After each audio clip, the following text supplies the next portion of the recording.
ये पानी के स्रोत ढूंढने का मामला है। आज ही सुबह की बात है, हमारे सोसाइटी में जो माली भैया काम करते हैं, वो एक किसी हमारे पुराने प्रोजेक्ट एरिया के गांव से ही है। वो ऐसे ही निकला और वो मुझे पूछने लगी कि आप वो बोरवेल का साइट देंगे मेरे गांव में आके। तो मैंने कहा वो नहीं देंगे, क्योंकि वही सारी जड़ की समस्या है। या समस्या का जड़ है और जड़ की समस्या भी वही है। तो इस सोर्सिंग ऑफ ग्राउंड वाटर का अगर हम देखें, तो हम एक सवाल ये पूछ सकते हैं कि हर एक खेत में अगर कुआं डाले अगर हम, तो क्या वो शाश्वत है, या एक प्रकार की वो स्पर्धा या कंपटीशन है। दूसरा सवाल, जब कॉमन सोर्सेज है, जब सामूहिक स्रोत है, मतलब एक स्रोत और बहुत सारे लोग उसका उपयोग लेते हैं, एक्सेस। थोड़ा सा पुराना, ये एक बड़ा फेमस स्प्रिंग है नेपाल से, काठमांडू से। लेकिन एक ये चित्र जो दर्शाता है कि अगर एक कॉमन पॉइंट से लोग पानी ले रहे हैं, तो आप उसको स्पर्धा कहेंगे या शेयरिंग कहेंगे, मिलजुल के उस पानी को लेना। ये दोनों जो चीज है, ये एक सिक्के की दो बाजू है। तीसरा, जब हम डिस्ट्रीब्यूशन की बात करते हैं, पानी को किसी एक स्रोत से अलग अलग घरों में ले जाना, तो हम उस मांग को मिटाने के लिए बहुत कुछ इंजीनियरिंग करते हैं। और सप्लाई सप्लाई सप्लाई सप्लाई, पानी के सप्लाई में हम लोग लगभग 100 साल जुड़े। पानी के सप्लाई को सुधारने में हमने लगभग 100 साल, चलो 50-60 साल, सारा का सारा हमारा एनर्जी है, सारी हमारी जो ऊर्जा है, ये पानी के सप्लाई और डिस्ट्रीब्यूशन में हमने खर्च की है।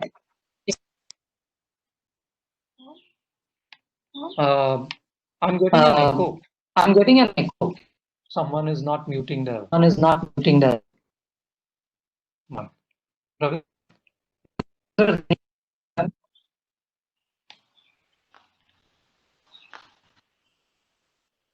hello. Yes.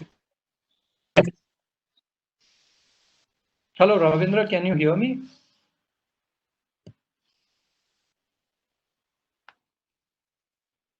Sir, it's clear. Carry on, sir. I was getting an echo. I think somebody had unmuted. I don't know why. Anyway, let me go ahead. Yes. ये डिस्ट्रीब्यूशन की बात मैंने की। अब आगे बढ़ते हैं। अब जो खड़ा हुआ है हमारे सामने भूजल को लेके, उसके 4 अंग है, 4 अलग अलग उसके परिणाम हुए हैं। एक, ग्राउंड वाटर डिप्लीशन, पानी के लेवल नीचे चली गई है और कुएं हमारे खाली पड़े हैं। कुएं हमारे तब खाली पड़े हुए हैं जब हम 1000 फुट, 1500 फुट, 2000 फुट की बोरवेल लगा रहे हैं, ट्यूबवेल लगा रहे हैं। तो ये इसमें कहीं तो कहीं एक मुझे विरोधाभास महसूस होता है कि जब मनुष्य के हाथ में एक तंत्र, there is a tendency to exploit, और उस एक्सप्लॉइटेशन की वजह से हमने दोहन कहेंगे, उस दोहन की वजह से हमने हमारा हेरिटेज भी खोया, जो लगभग 10,000 साल का हेरिटेज, उसको हमने खो दिया। Can somebody unmute them? I mean, I think somebody has to unmute their mic. Hello. Yes. Okay. So there Yes, is sir. a loss of heritage. दूसरा इम्पैक्ट है क्वालिटी, पानी की क्वालिटी में बिगाड़, और उसके हमारी सेहत, उस बिगाड़ की वजह से हमारी सेहत पे जो हो रहा है परिणाम रूप है, जैसे फ्लोरोसिस है, आर्सेनिकोसिस है, सेलेनिकोसिस है, किडनी डिजीज है। बैक्टीरियल कंटामिनेशन तो बहुत है, उसको तो छोड़िए, अभी मैं उसको हम ले भी नहीं रहा हूं। लेकिन पानी की गुणवत्ता के बिगाड़ के कारण हमारी सेहत पे जो परिणाम हो रहे हैं, वो एक बड़ा इम्पैक्ट है। देन विल कम टू, जैसे कि स्प्रिंग वाटर डिप्लीशन, वही स्प्रिंग है जो आजकल, जो मैं 10 साल देख रहा हूँ स्प्रिंग को, अभी 4-5 साल ये मिट गया है लगभग। जो पेरेनियल था, जो 12 महीने चलता था, वो अभी 9 महीने 8 महीने चलता है। लेकिन उसका ही एक बड़ा परिणाम हमें जो वो ये है कि ड्राइंग अप ऑफ रिवर्स, नदियों का सूखना, इसका एक बड़ा कारण, इसकी एक बड़ी वजह ये भूजल का दोहन और पानी का लेवल नीचे जाना, ये जिसकी वजह से जो एक्विफर या ग्राउंड वाटर नदी में आ रहा था वो अभी मिट गया। वो मिट जाने की वजह से नदी का जो ड्राई फ्लो था, मतलब बरसात के बाद जो धीरे धीरे नदियां बहती है, वो नदी का फ्लो अब बंद हो चुका है। तो मैं अभी ये एक पॉइंट पे हूँ प्रेजेंटेशन में, जहां मैं कुछ एक 5-6 मुद्दे आपके सामने रखना चाहूंगा आगे बढ़ने से पहले। फर्स्ट एंड फॉरमोस्ट, भूजल के उपयोग में ही कहीं ना कहीं हमारे सामने एक बहुत सारी कमियां हैं, और भूजल की नीति में, प्रैक्टिस में, पॉलिसी में, तो उसमें मोटा मोटी मैं ये कहूंगा कि भूजल पे निर्भरता जो बढ़ी, वो भूजल पे हम निर्भर नहीं है ये मान के हम चल रहे हैं, बल्कि हमारी निर्भरता बहुत बड़ी है। दूसरा, हमको बड़े बड़े सॉल्यूशंस अच्छे लगते हैं, और भूजल की जो सारी की सारी समस्याएं हैं उसमें बड़े सॉल्यूशंस नहीं, लेकिन छोटे छोटे स्थानिक लेवल पे जो सॉल्यूशंस है, जो उत्तरें हैं, जो विकल्प है, इनका बड़ा महत्व है। फिर नॉलेज, भूजल के ऊपर जो जानकारी है, जो एक अपना एजुकेशन का परिप्रेक्ष्य है, the knowledge gap between what is टॉट, जो पढ़ाया जाता है, एंड व्हाट वी प्रैक्टिस, ये बहुत बड़ी है। तीसरा या पांचवा, the surface water ground water interaction, जो सतह जल है, नदियों का पानी और भूजल, इन दोनों का जो अंतर संबंध है, ये हम समझ नहीं पा रहे, क्योंकि हम सिर्फ नदी को पानी के रिचार्ज करने के परिप्रेक्ष्य में ही देखते हैं, लेकिन नदी पानी ग्राउंड वाटर से लेती भी है, एक्विफर से पानी नदियों में अंदर भी आता है, नदी के फ्लो में अंदर आता है, इसको हमने छोड़ दिया। और पॉलिसी आजकल थोड़ा सा अभी जग गई है, policy which is waking up to the value of collaborative efforts। लोग इकट्ठा आके फिर काम करेंगे, इसको मानने की अभी अभी शुरुआत हुई है। मैं इस पे ज्यादा खर्चा नहीं करूंगा, बहुत सारे लोगों को ये पता है कि कितनी निर्भरता है, बहुत बड़ी निर्भरता भूजल के ऊपर हमारी है। जस्ट टू रीइटरेट कि हमारे शेर भी भूजल का ही समाधान ले रहे हैं, फॉरेस्ट एरियाज में भी कुएं बन रहे हैं, एंड आई थिंक ये जो कॉन्टेक्स्ट है, ये दुनिया में आज कहीं भी नहीं है, एंड दैट्स व्हाई proceed nearly, if you look at this, अभी हम आएंगे कि अर्बन इंडिया में भी आधा वाटर सप्लाई ये ग्राउंड वाटर से होता है, कम से कम आधा, and that is what we have to be worried about, that is what we have to consider in our pursuit of groundwater management. Growth हमको पता है, so what do we have? Cities are growing at the expense of small town। पहले 50-60 साल पहले हमारे छोटे छोटे शहर थे, लेकिन हमारे अभी बड़े शहर, सिटीज, मेट्रोज, साइज बहुत बढ़ रही है। हमारे गांव, मैं ये कहूंगा वैसे के वैसे उनकी साइज बहुत बड़ी नहीं है, लेकिन हमारे छोटे शहर जो है वो बड़ा शहर, बड़े शहर से सिटी, सिटी से मेट्रो, ये ट्रांजिशन बहुत जल्दी जल्दी हो रहा है। और इसकी वजह से पॉपुलेशन ग्रोथ जब होती है, तब सप्लाई और यूजेज, पानी कितना सप्लाई हो रहा है और पानी का उपयोग कितना ले रहे है लोग, इसमें बहुत बहुत बढ़ोतरी रहती है, इसकी गैप बढ़ती है कि सप्लाई 100 यूनिट्स है, लेकिन उपयोग या उसकी डिमांड, मांग, ये 200 यूनिट है। फिर ये बीच का जो यूनिट है, बीच की जो गैप है, ये कहाँ से आता है? ये सारा का सारा पानी ग्राउंड वाटर से आ रहा है. So the supply usage gap is fulfilled by groundwater. Why? Because as a city grows, as this system grows, just like it has in Pune में भी ये हुआ है. तो जब शहर बढ़ता है तब शहर के अंदर के जो स्रोत रहते हैं, जैसे कि लेक है, पॉन्ड्स है, ये सूखते हैं और पानी हम लोग बाहर से लाते हैं.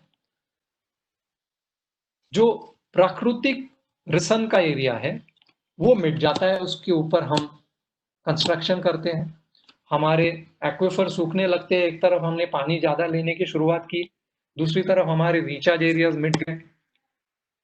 हमने ड्रिलिंग किया, उसके अंदर ड्रिलिंग किया, और इसकी वजह से अभी जैसे कि पुणे शहर में भले ही सरफेस वाटर 13 से लेके 15 टीएम इतना आ रहा है, लेकिन ग्राउंड वाटर भी हम ले रहे हैं वो 4 से 5 टीएमसी है.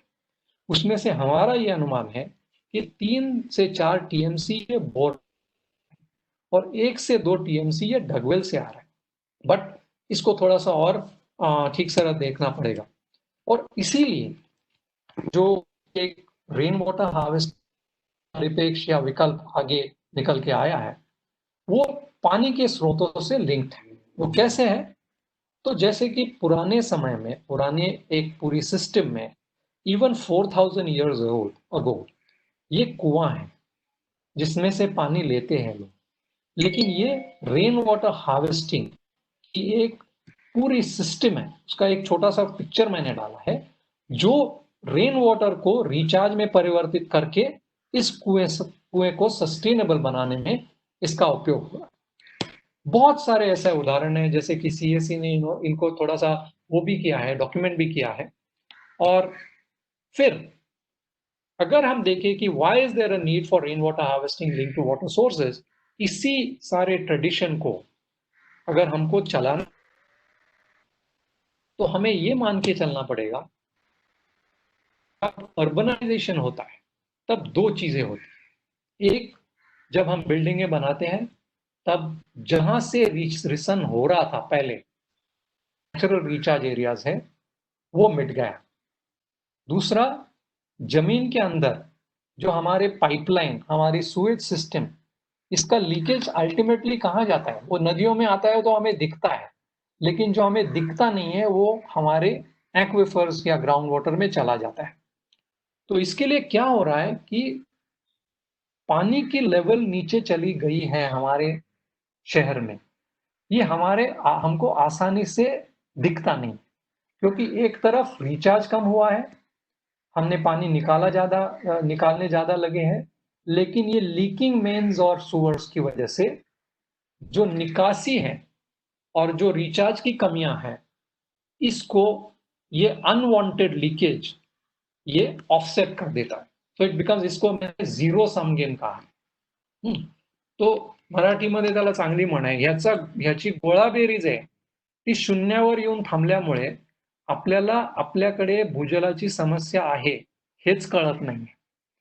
और इसको लेके अगर आगे हमें बढ़ना है तो हमें एक्वेफर, इस कॉन्टेक्स्ट को देखना पड़ेगा कि एक्वेफर क्या है. तो एक्वेफर एक पत्थर का सैचुरेटेड फॉर्मेशन है. इसमें पानी का भंडारण भी होता है, पानी का वहन भी होता है, पानी का प्रवाह भी होता है. और जब एक्वेफर में पानी रहता है, भरता है एक्वेफर, तब हमारे कुओं में पानी आ जाता है, हमारे झरनों में पानी, एक शाश्वत तहल की तरफ हम निकलते हैं. तो भूजल को अगर हमें देखना है तो ये सारे एक्वेफर सेटिंग्स को समझने की कोशिश करें. और मैंने जैसे कहा, अलग अलग इलाकों में हमारे एक्वेफर सेटिंग्स अलग अलग हैं. अगर हम इसको देखें तो जैसे कि इस नक्शे को अगर हम देखें तो हमने एक हमारी संस्था ने एक छोटा सा एक्सरसाइज किया था कुछ साल पहले, जिसमें हमने ये देखा कि हर एक एक्वेफर के सेटिंग में, टाइप में कितने गांव हैं, ये तो ग्रामीण, रूरल, और हर एक एक्वेफर के टाइप में कितने शहर बसे हुए हैं। जैसे कि हरा जो रंग है वहां 423 छोटे और मोटे शहर बसे हुए हैं। गाद का इलाका पीला है, इसमें 3000 शहर। मतलब हर एक शहर के नीचे एक अलग एक्विफर की व्यवस्था है, और उसको अगर हमको जाननी है, उस व्यवस्था को अगर जानना है, तो फिर एक उसकी प्रोसेस होनी चाहिए। मैं इसको थोड़ा सा आगे बहुत शॉर्ट में एक्सप्लेन करूंगा। ये हमारी एक्विफर सिस्टम है जो ग्रीन रंग की है, क्योंकि हम उस इलाके में हैं जो ये ग्रीन एक्विफर सिस्टम, जिसको वोल्केनिक एक्विफर्स या बेसाल्ट एक्विफर्स कहा जाता है। आप इसमें देख सकते हैं कि अलग अलग लेयर्स है इसमें। There are lot of layers, and बीच में यू कैन सी कि उसमें अलग अलग साइज के कितने कितने सिटीज और टाउन्स इसमें हैं। हर एक के लिए हमने किया है।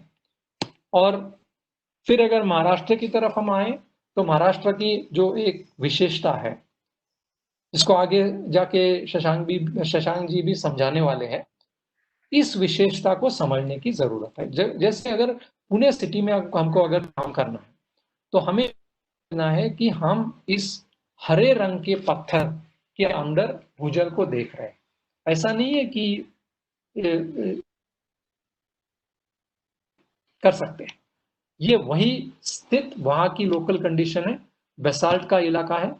और महाराष्ट्र में जैसे मैंने कहा कि बेसाल्ट और ये जो रंग है, ये दोनों मूलभूत आग्नेय चट्टान है, हार्ड रॉक एक्विफर्स है। इसमें पानी का स्वभाव अलग होता है, और उसको समझने की जरूरत हमें है।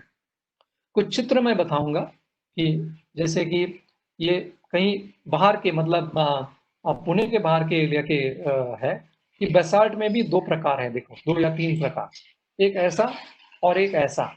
स्वाभाविक ऐसे बेसाल्ट में पानी प्राप्त करने की संभावना ज्यादा है, और ये ऑल्टरनेट मिलते हैं आपको, एक इस टाइप का, दूसरा इस टाइप का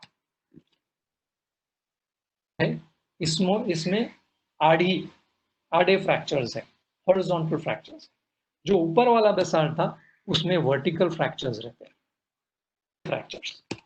और ऐसा भी एक बेसाल्ट का टाइप है जिसमें बहुत ही कम फ्रैक्चर्स है, और जिसमें फिर पानी, भूजल का भंडारण होने की संभावना बहुत कम है।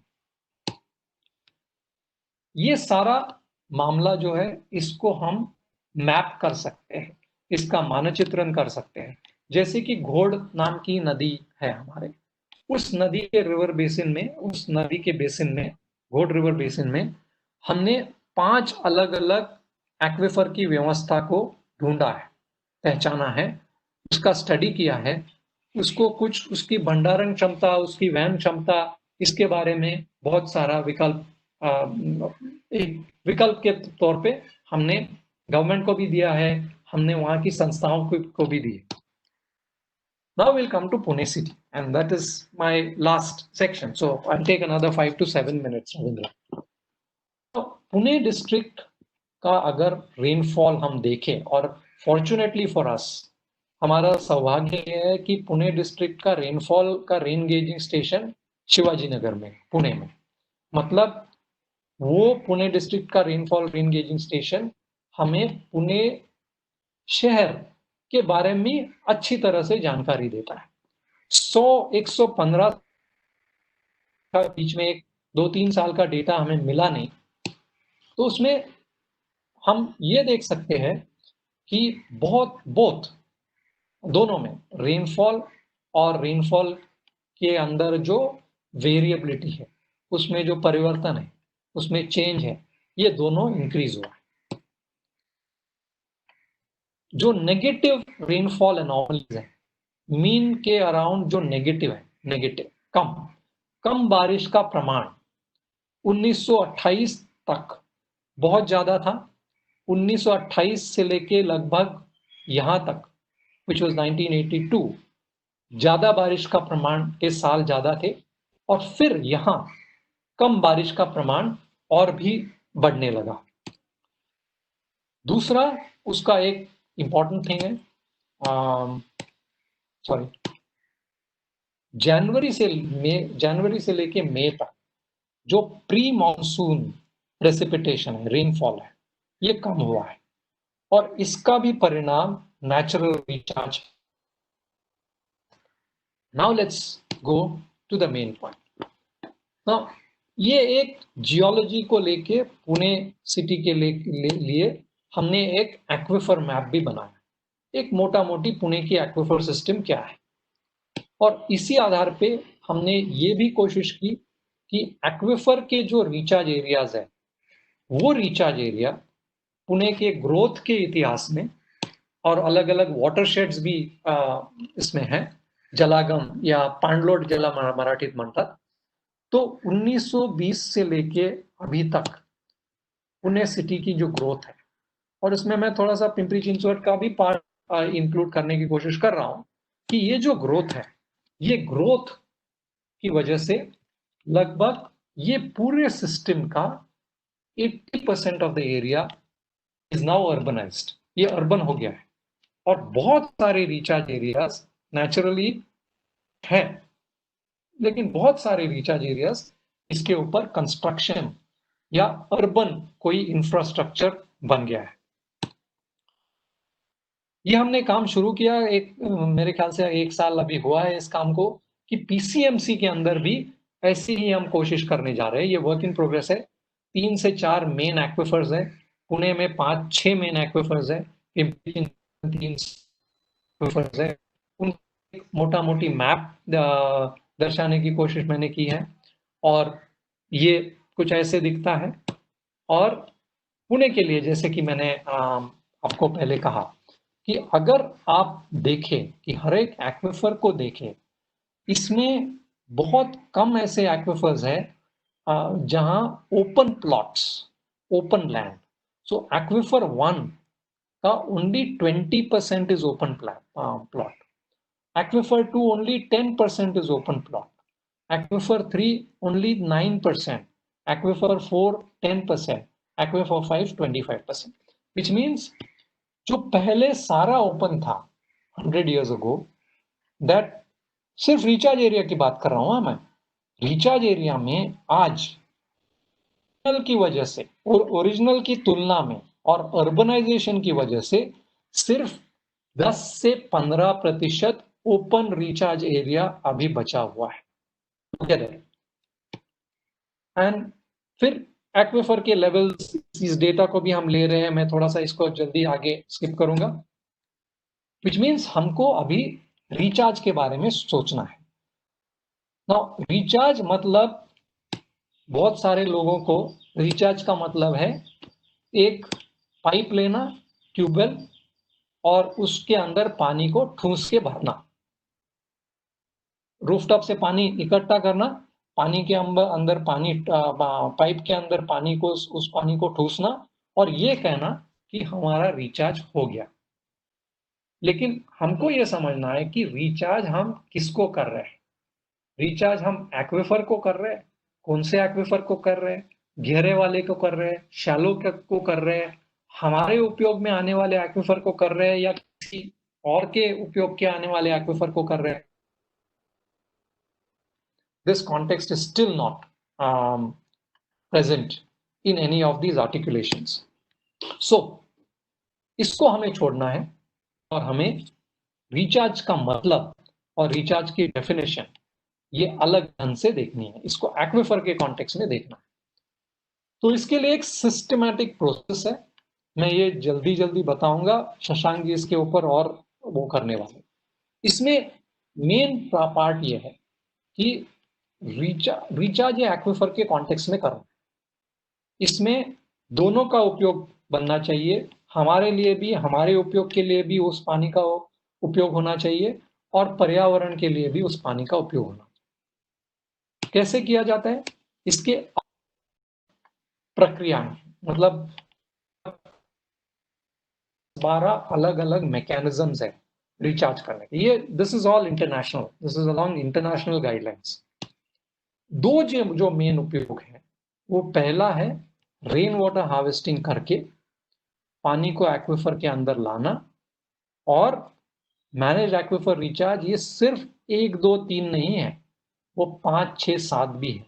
उस पानी के उपयोग के बारे में भी इसको हमें सोचना है। सिर्फ पानी को अंदर करना ये एक्विफर मैनेज एक्विफर रिचार्ज में संबोधित नहीं है। ये पूरी एक प्रक्रिया है, 7 स्टेप प्रोसेस। दूसरी तरफ हमें ये भी देखना पड़ेगा कि जहां ओपन एरियाज हैं, जहां कैचमेंट एरियाज हैं, जहां पहाड़ से पानी नीचे आके उतरता है कॉमन लैंड में, फॉरेस्ट लैंड है, गवर्नमेंट लैंड है, कॉमन लैंड है, वहां हमें क्लासिक के अलग अलग तरीके हैं। कैचमेंट को कैसे ट्रीट करना, प्रोटेक्ट करना, कुछ छोटे छोटे स्ट्रक्चर्स बना के नेचुरल रिचार्ज कैसे परमिट करना, स्पेशली जो नेचुरल रिचार्ज एरियाज हैं जो खुले हैं, उसमें हम इस प्रकार की प्रोसेस करें। और फिर इस तरफ 5, 6, 7 वो पहले जैसे ही है, इस पे भी हम थोड़ा सा जिक्र करें कि हम पानी उसमें से कितना निकालें। क्योंकि ऐसा ना हो कि हम पानी डाल रहे हैं 100 यूनिट्स और हम ये सोच रहे हैं कि चलो अभी कितना भी मैं पानी निकाल सकता हूँ, और यहाँ निकाल रहे हैं 200 यूनिट, फिर ये सस्टेनेबल नहीं होगा। और इसके लिए यहाँ की जियोलॉजी की जरूरत है कि सिर्फ स्ट्रक्चर बनाना पूरे सिस्टम में और पूरे नीचे के सिस्टम को समझ के स्ट्रक्चर बनाना, इन दोनों में बहुत फर्क है। और अगर हमने इस प्रकार का अपना एक प्रकार की प्रक्रिया आजमाई तो फिर हमारे रिचार्ज में कुछ मतलब आएगा। So I would sort of like to end with 2 things कि जब हम रिचार्ज करते हैं तो अलग अलग स्केल पे रिचार्ज करते हैं। जैसे कि मेनली अर्बन एरियाज में स्ट्रक्चर कहां बनाए, कितने बनाए और कैसे बनाए, 3 क्वेश्चंस। उसमें स्ट्रक्चर का बनना, किस तरह से बनना, उसका कार्यक्षम होना, कार्यक्षम रहना, वो स्ट्रक्चर से क्वांटिटी के साथ, क्वांटिटी तो बढ़ाएंगे लेकिन कोई क्वालिटी की समस्या ना उतरे पानी में, इसको भी हमें ध्यान में रखना पड़ेगा। और तीसरा ऑपरेशन एंड मेंटेनेंस। और ये करने के लिए हमें एक्विफर की समझ बनानी पड़ेगी कि एक्विफर में हम कितना रिचार्ज डाल सकते हैं, क्या रेट से डाल सकते हैं, उसमें से कितना उपयोग लेने वाले हैं, उसकी क्वालिटी क्या है, क्या रिचार्ज सिर्फ एक ही व्यक्ति के लिए काम करेगा या सभी के लिए काम करेगा।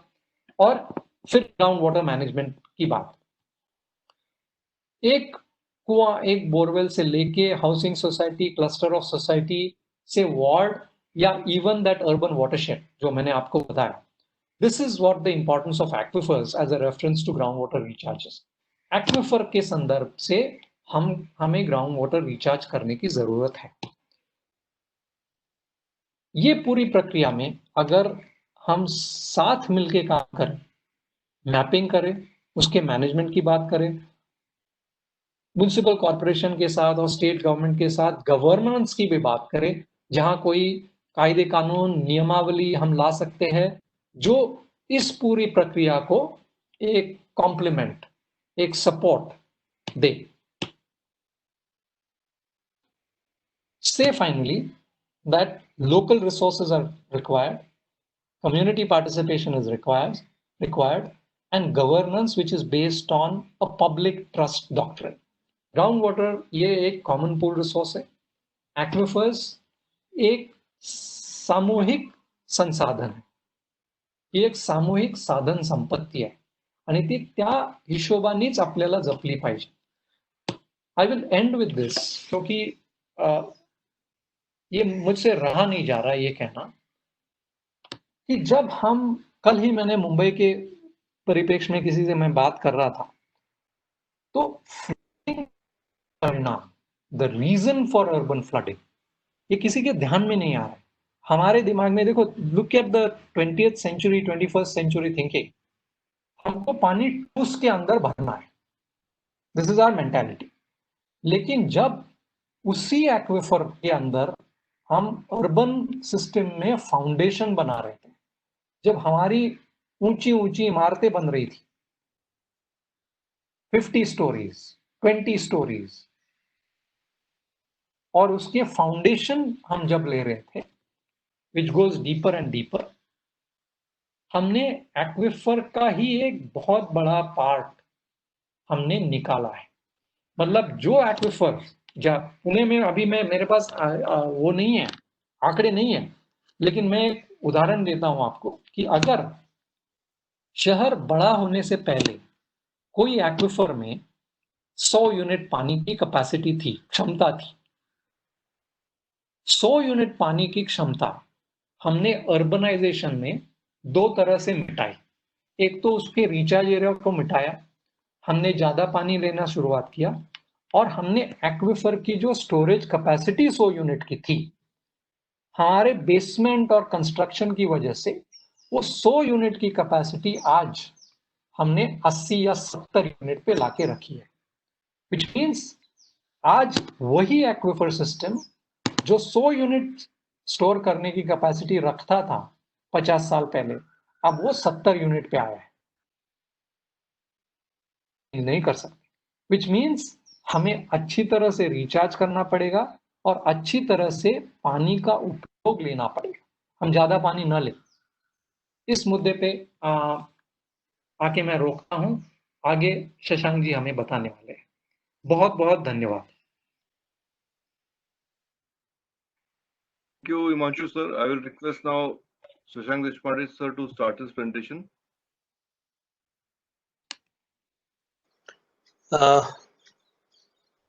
धन्यवाद सर।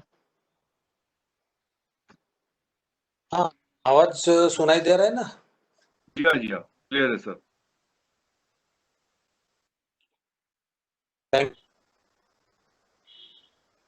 Clear my so.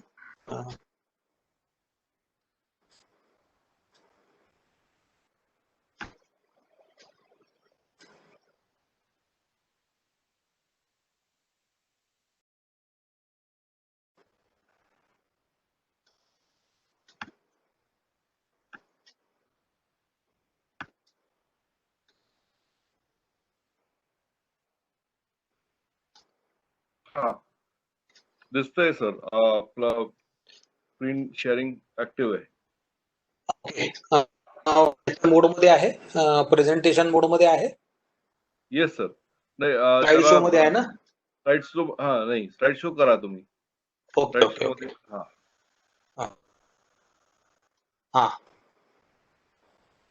ठीक है। Yes sir, yes okay, perfect. Thank you Kulkarni sir. माझ्यासाठी खूप छान पार्श्वभूमी सरांनी तैयार करून ठेवली। मेरे लिए बहुत अच्छी शुरुआत, जिसको ओपनिंग बैटिंग बोलते हैं, वो मेरे लिए कुलकर्णी सर ने बहुत अच्छी करके रखी। खूप खूप धन्यवाद।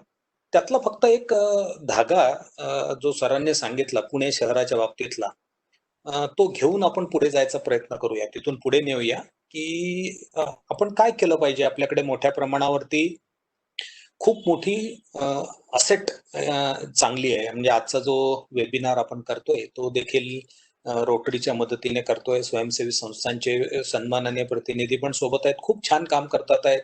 नदी पुनरुज्जीवनासाठी मागच्या वर्षी खूप सुंदर काम या सगळ्या मंडळींनी केलं। ही आपल्यासाठी एक जमेची बाजू आहे।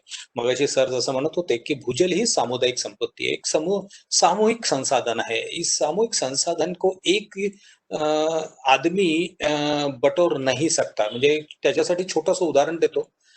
सरकारी पैसा असेल तर तो सरकारी पैसा कुठल्या इंडिव्हिज्युअल माणसाला आपल्या नाही, त्याच्यासाठी सरकारी कामांसाठीच आपण त्याचा वापर करतो। जे अनुदान जे येतं आपल्याला, म्हणजे महानगरपालिका असतील, नगरपालिका असतील, गावागावांमध्ये अनुदान येतं, ते हे अनुदान कोणाच्या एकाच्या वैयक्तिक मालकीच्या शेतामध्ये विहीर करणं वगैरे याच्यासाठी नाही वापरता येत, तर समुदायासाठी आपल्याला वापरता येतं। काही हे धागे घेऊन पुढे जायचा प्रयत्न करूया की शहरांचा जेव्हा आपण विचार केला, शहरांनी खूप एक छान बाब त्या पाय चार्टच्या माध्यमातून मांडली की दिवसेंदिवस जे ऍक्विफर मधले जे काही ओपन प्लॉट्स होते ते कसे कमी कमी होत गेले। कारण शेवटी कसं आहे, पावसाच्या माध्यमातूनच पाणी आपल्याला उपलब्ध होतं। अजूनपर्यंत जगामध्ये अशी कुठलंही तंत्रज्ञान आलेलं नाही की जे वातावरणातलं ऑक्सिजन आहे, हायड्रोजन आहे ते घेईल आणि त्याचं संयोग करून पाणी कृत्रिमरित्या तयार करून देईल. फार कठीण गोष्ट आहे. शक्य नाही असं नाही म्हणत आहे, कठीण गोष्ट आहे. म्हणून आपल्याला आजही पावसावरतीच अवलंबून राहायचं आहे आणि पावसाच्याच माध्यमातून आपल्याला भूपृष्ठ जल आणि भूजल हे दोन्ही उपलब्ध होतं. मित्रांनो, त्या दोन परिवर्तनीय अवस्था आहेत. These are two interchangeable phases of water. म्हणजे जसं मग जलचक्र दाखवताना सरांनी त्याचा उल्लेख केला आहे की पाऊस पडतो, जमिनीवर पडल्यानंतर नदी नाल्यातनं वाहतो, मग तो मातीत आपण ऍक्विफर म्हणतो. मी सोप्या भाषेमध्ये त्याला जलधर म्हणतो. ऍक्विफर म्हणजे जल धरणारा खडक. सिंपल, सोप्या भाषेत आपण सामान्य म्हणून समजून घेऊया. आता ह्या जलधाराची व्याप्ती खूप असते का? तर नाही. आपल्यामध्ये खूप मोठ्या प्रमाणावर गैरसमज खूप पसरलेले आहे की जमिनीखाली समुद्र आहे, तिथे खूप पाणी साठलं जातं वगैरे. असं काही नाहीये मित्रांनो. जमिनीखाली काही समुद्र नाही, काही नाही. या खडकांमध्ये जर भेगा असतील, जॉईंट्स म्हणतात त्याला, जॉईंट्स असतील, क्रॅक्स असतील, क्रिव्हायसिस असतील, हे जर असेल तर त्यात पाणी साठलं जातं. आता या पार्श्वभूमीवर हे जे ओपन प्लॉट्स वगैरे जे असतात, म्हणजे मोकळी जागा जी असते, ती कशाचं द्योतक आहे की पाऊस पडला तर ह्या मोकळ्या जागेवरती ज्या काही भेगा असतात किंवा जी काही माती असते त्या मातीतनं पाहिले मातीच्या ओलाव्यात पाणी साठल्या जाऊन मग तिथून खाली गुरुत्वाकर्षणाने पाणी खाली खाली हळूहळू जाऊ शकणार आहे. म्हणजे आतापर्यंत ही प्रक्रिया नैसर्गिकरित्या होत होती भारतभर. म्हणजे सुरुवातीला सरांनी 4000 वर्षापूर्वीचा उल्लेख केला, ज्याला मोहनजोदाडो म्हणतात. म्हणजे सिंधू संस्कृतीपासून याचा वापर होतो आहे. त्या कालखंडापासून जेव्हा भूजलाचा वापर होतोय तर त्यावेळेला जी मोकळी जागा असायची की ज्यात आपल्याला पुनर्भरण योग्य क्षेत्र उघडं असायचं, तिथे पाऊस पडला की नैसर्गिकतः पाणी मुरायचं आणि ते मुरलेलं पाणी जलधरामध्ये साठवलं जायचं. आणि हे साठवलेलं पाणी मग आपण मनुष्य आपल्या वापरासाठी, मग बाकी प्राणी मात्र म्हणजे सर्व जीवांसाठी, म्हणजे इव्हन झाडांसाठी सुद्धा या भूजलाची आवश्यकता असते. म्हणजे आपण झाडं जगवण्यासाठी खूप प्रयत्न करतोय, पण दुर्दैवाने झाडं जगण्यासाठी भूजलाची गरज आहे, ही पण वास्तविकता आहे. आणि म्हणून आपल्या पर्यावरणामध्ये पाण्याला सर्वात जास्त महत्व आपण देतो. तर या पार्श्वभूमीवर थोडासा पिंपरी चिंचवडचा नकाशा आपल्या समोर ठेवतो. म्हणजे सरांनी पुणे शहराचा उल्लेख केला. मी पिंपरी पासून सुरुवात करतो कारण आपला आजचा फोकस आहे पिंपरी चिंचवडचं महानगरपालिका क्षेत्र. 1951 ला थोडक्यात काय तर त्याचं अस्तित्व आपल्याला उदयास आलेलं दिसतंय. म्हणजे हमने शुरुआत की थी 1951 से इस चॉकलेटी पोर्शन से, इतना ही था हमारा उस वक्त पीसीएमसी एरिया. फिर देखो 1970 20 वर्षात कसा गेला आणि 2011 म्हणजे 50 वर्षात तो कुठे गेला आणि आता 70 वर्षामध्ये त्यांनी इंद्रायणी सुद्धा पार केली. म्हणजे सुदैवी आहोत आपण की पिंपरी चिंचवडच्या भागामध्ये आपण 3 नद्यांच्या लाभक क्षेत्रात आहोत. म्हणजे पवना उत्तरेपासून सुरुवात केलं तर इंद्रायणी आहे, नंतर पवन्याचं उपखोर आहे आणि नंतर मुळेचं आहे. म्हणजे इतका समृद्ध भाग असताना सुद्धा फक्त औद्योगिक नगरी म्हणून आपण त्याला जेव्हा विकसित केलं तेव्हा किती बदल केलेत बघा.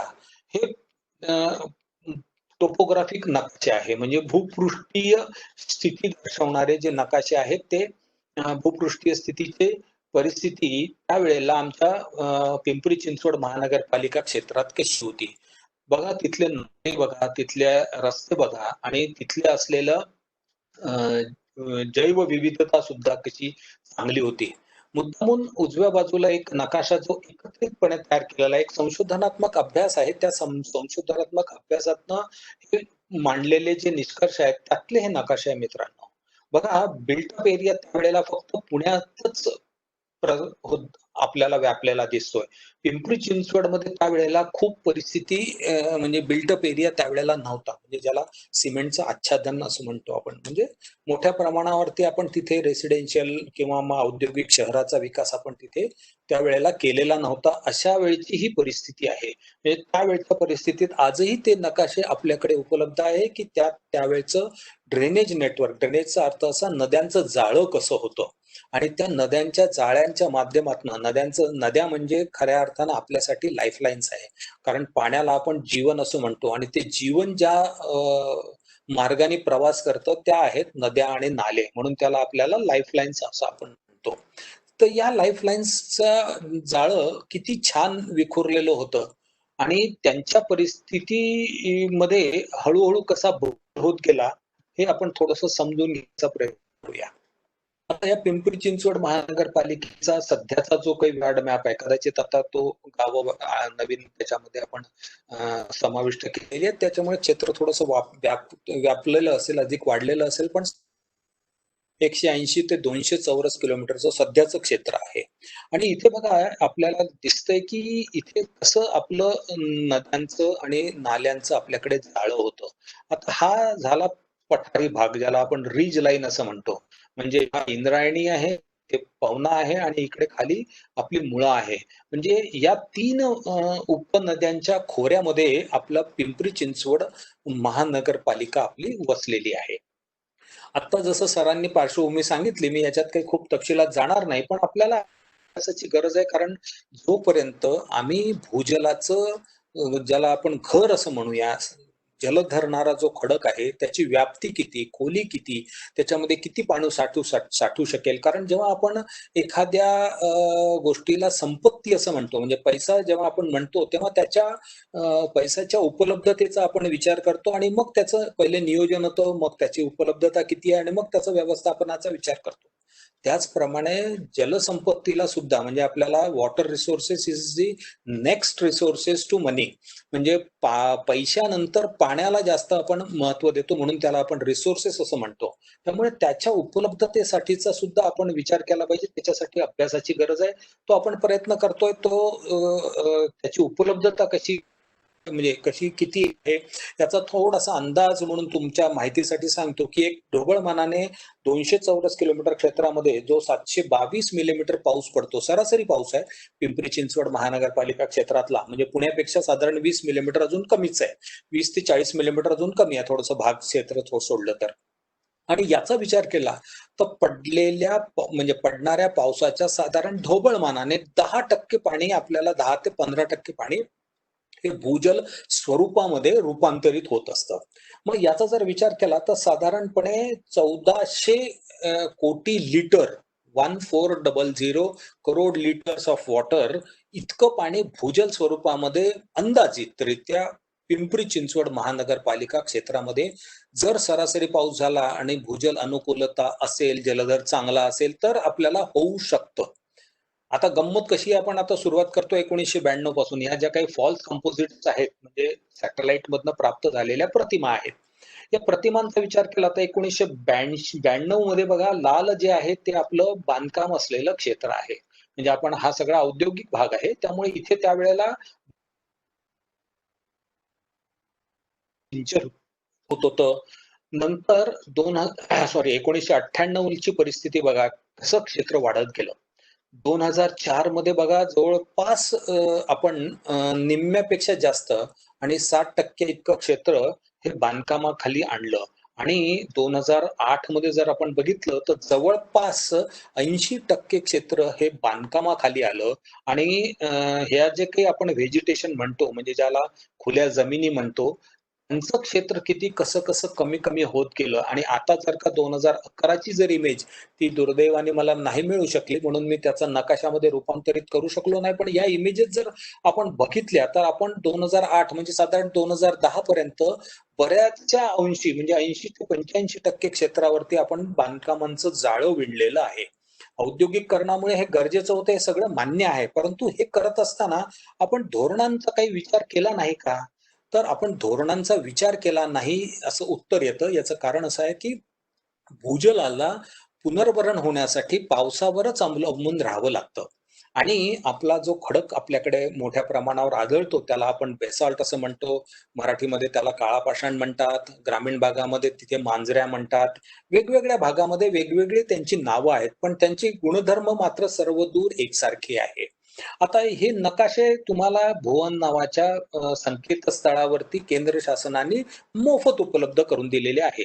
आता हे सगळे नकाशांचा अभ्यास केला तर काय लक्षात येतं की मोठ्या प्रमाणावरती जे पुनर्भरण होतं त्याला मर्यादा आहेत. म्हणजे आता जर का आपण आपला विचार केला, हा पिंपरी चिंचवडचा आहे, हे मावळ इथे दिसते तुम्हाला, हे पुणे शहर इथे आहे आणि इकडे तुमचं मुळशीचं गाव दिसतंय. म्हणजे हा सगळा जो मधला टापू आहे, हा सगळा आपला पिंपरी चिंचवडचा आहे.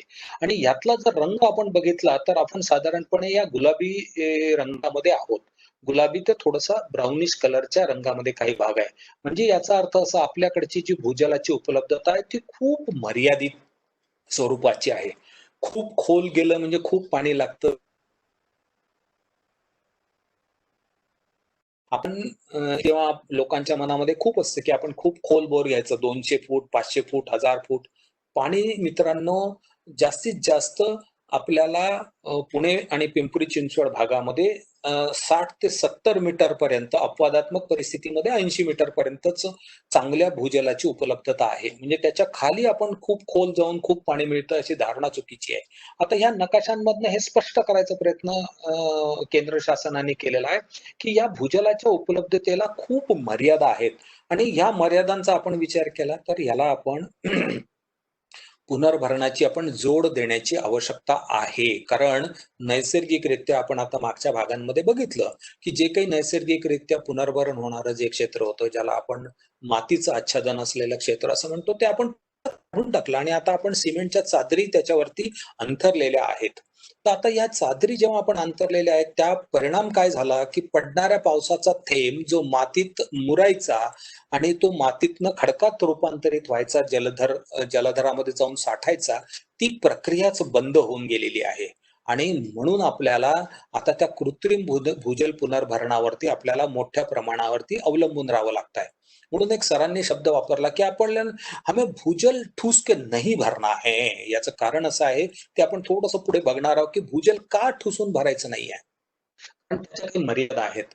मग आता आम्ही जेव्हा सोसायट्यांच्या माध्यमातून किंवा आम्ही शहरीकरण केलं, मोठ्या प्रमाणावर औद्योगिक वसाहत बसवली, तेव्हा या औद्योगिक वसाहतींसाठी काही नकाशे आपल्याला अभ्यासासाठी उपलब्ध आहेत, त्याचा आपल्याला उपयोग करून घ्यायचा आहे. त्यातला एक हा जो नकाशा आहे, हा भूजल सर्वेक्षण आणि विकास यंत्रणा म्हणून राज्य शासनाची संस्था आहे की ज्याच्यामध्ये हे नकाशे त्यांच्या संकेतस्थळावर उपलब्ध आहे. प्रत्येक स्लाइडवर मी मुद्दामून तुम्हाला लिंक दिलेली आहे, त्याचा आपण उपयोग करून घेऊ शकता. हा तुमच्या माध्यमातून चिंचवडच्या शहरी भागाचा नकाशा बघा. हा जो दक्षिणेकडील भाग आहे ना, हा पुनर्भरणासाठी अत्यंत अनुकूल आहे. तिथे तुमचे सर्वे नंबर्स पण तुम्हाला उपलब्ध आहेत.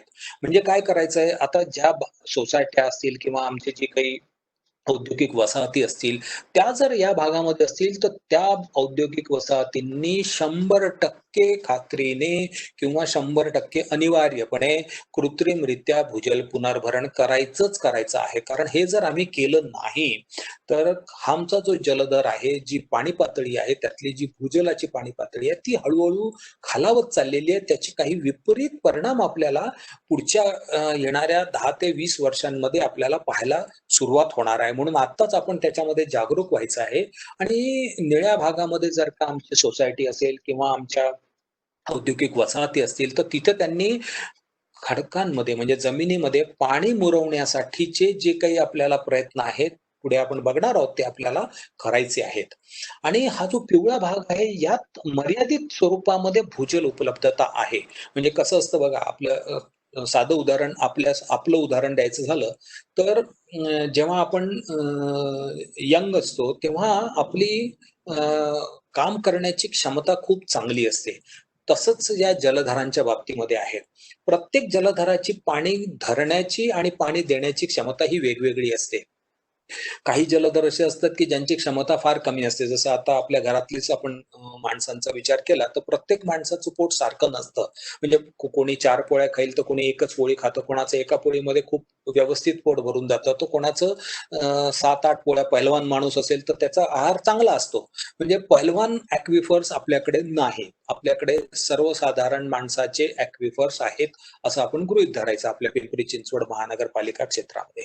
आणि म्हणून मग त्याच्यासाठी या नकाशांचा वापर करायचा आहे. आणि मग तिथे आपल्याला कोणत्या उपाययोजना केल्या पाहिजे ते आपल्याला या माध्यमातून कळणार आहे कृत्रिम भूजल पुनर्भरणाचं. या निमित्तानं पिंपरी चिंचवड आणि पुणे शहरासाठी झालेला आहे, तो मुद्दामून आपल्यासमोर मांडतो. कसं असतं की पाऊस जेव्हा आपल्याला मोठ्या प्रमाणावरती उपलब्ध होतो दरवर्षी, मागच्या वर्षी आपण बघितलं 2019च्या पावसाळ्यामध्ये आपल्याला फार मोठ्या अडचणींना सामोरं जावं लागलं, कारण मोठ्या प्रमाणावरती कमी कालावधीमध्ये वेगानं पाऊस पडतोय असा या वातावरण बदलामध्ये.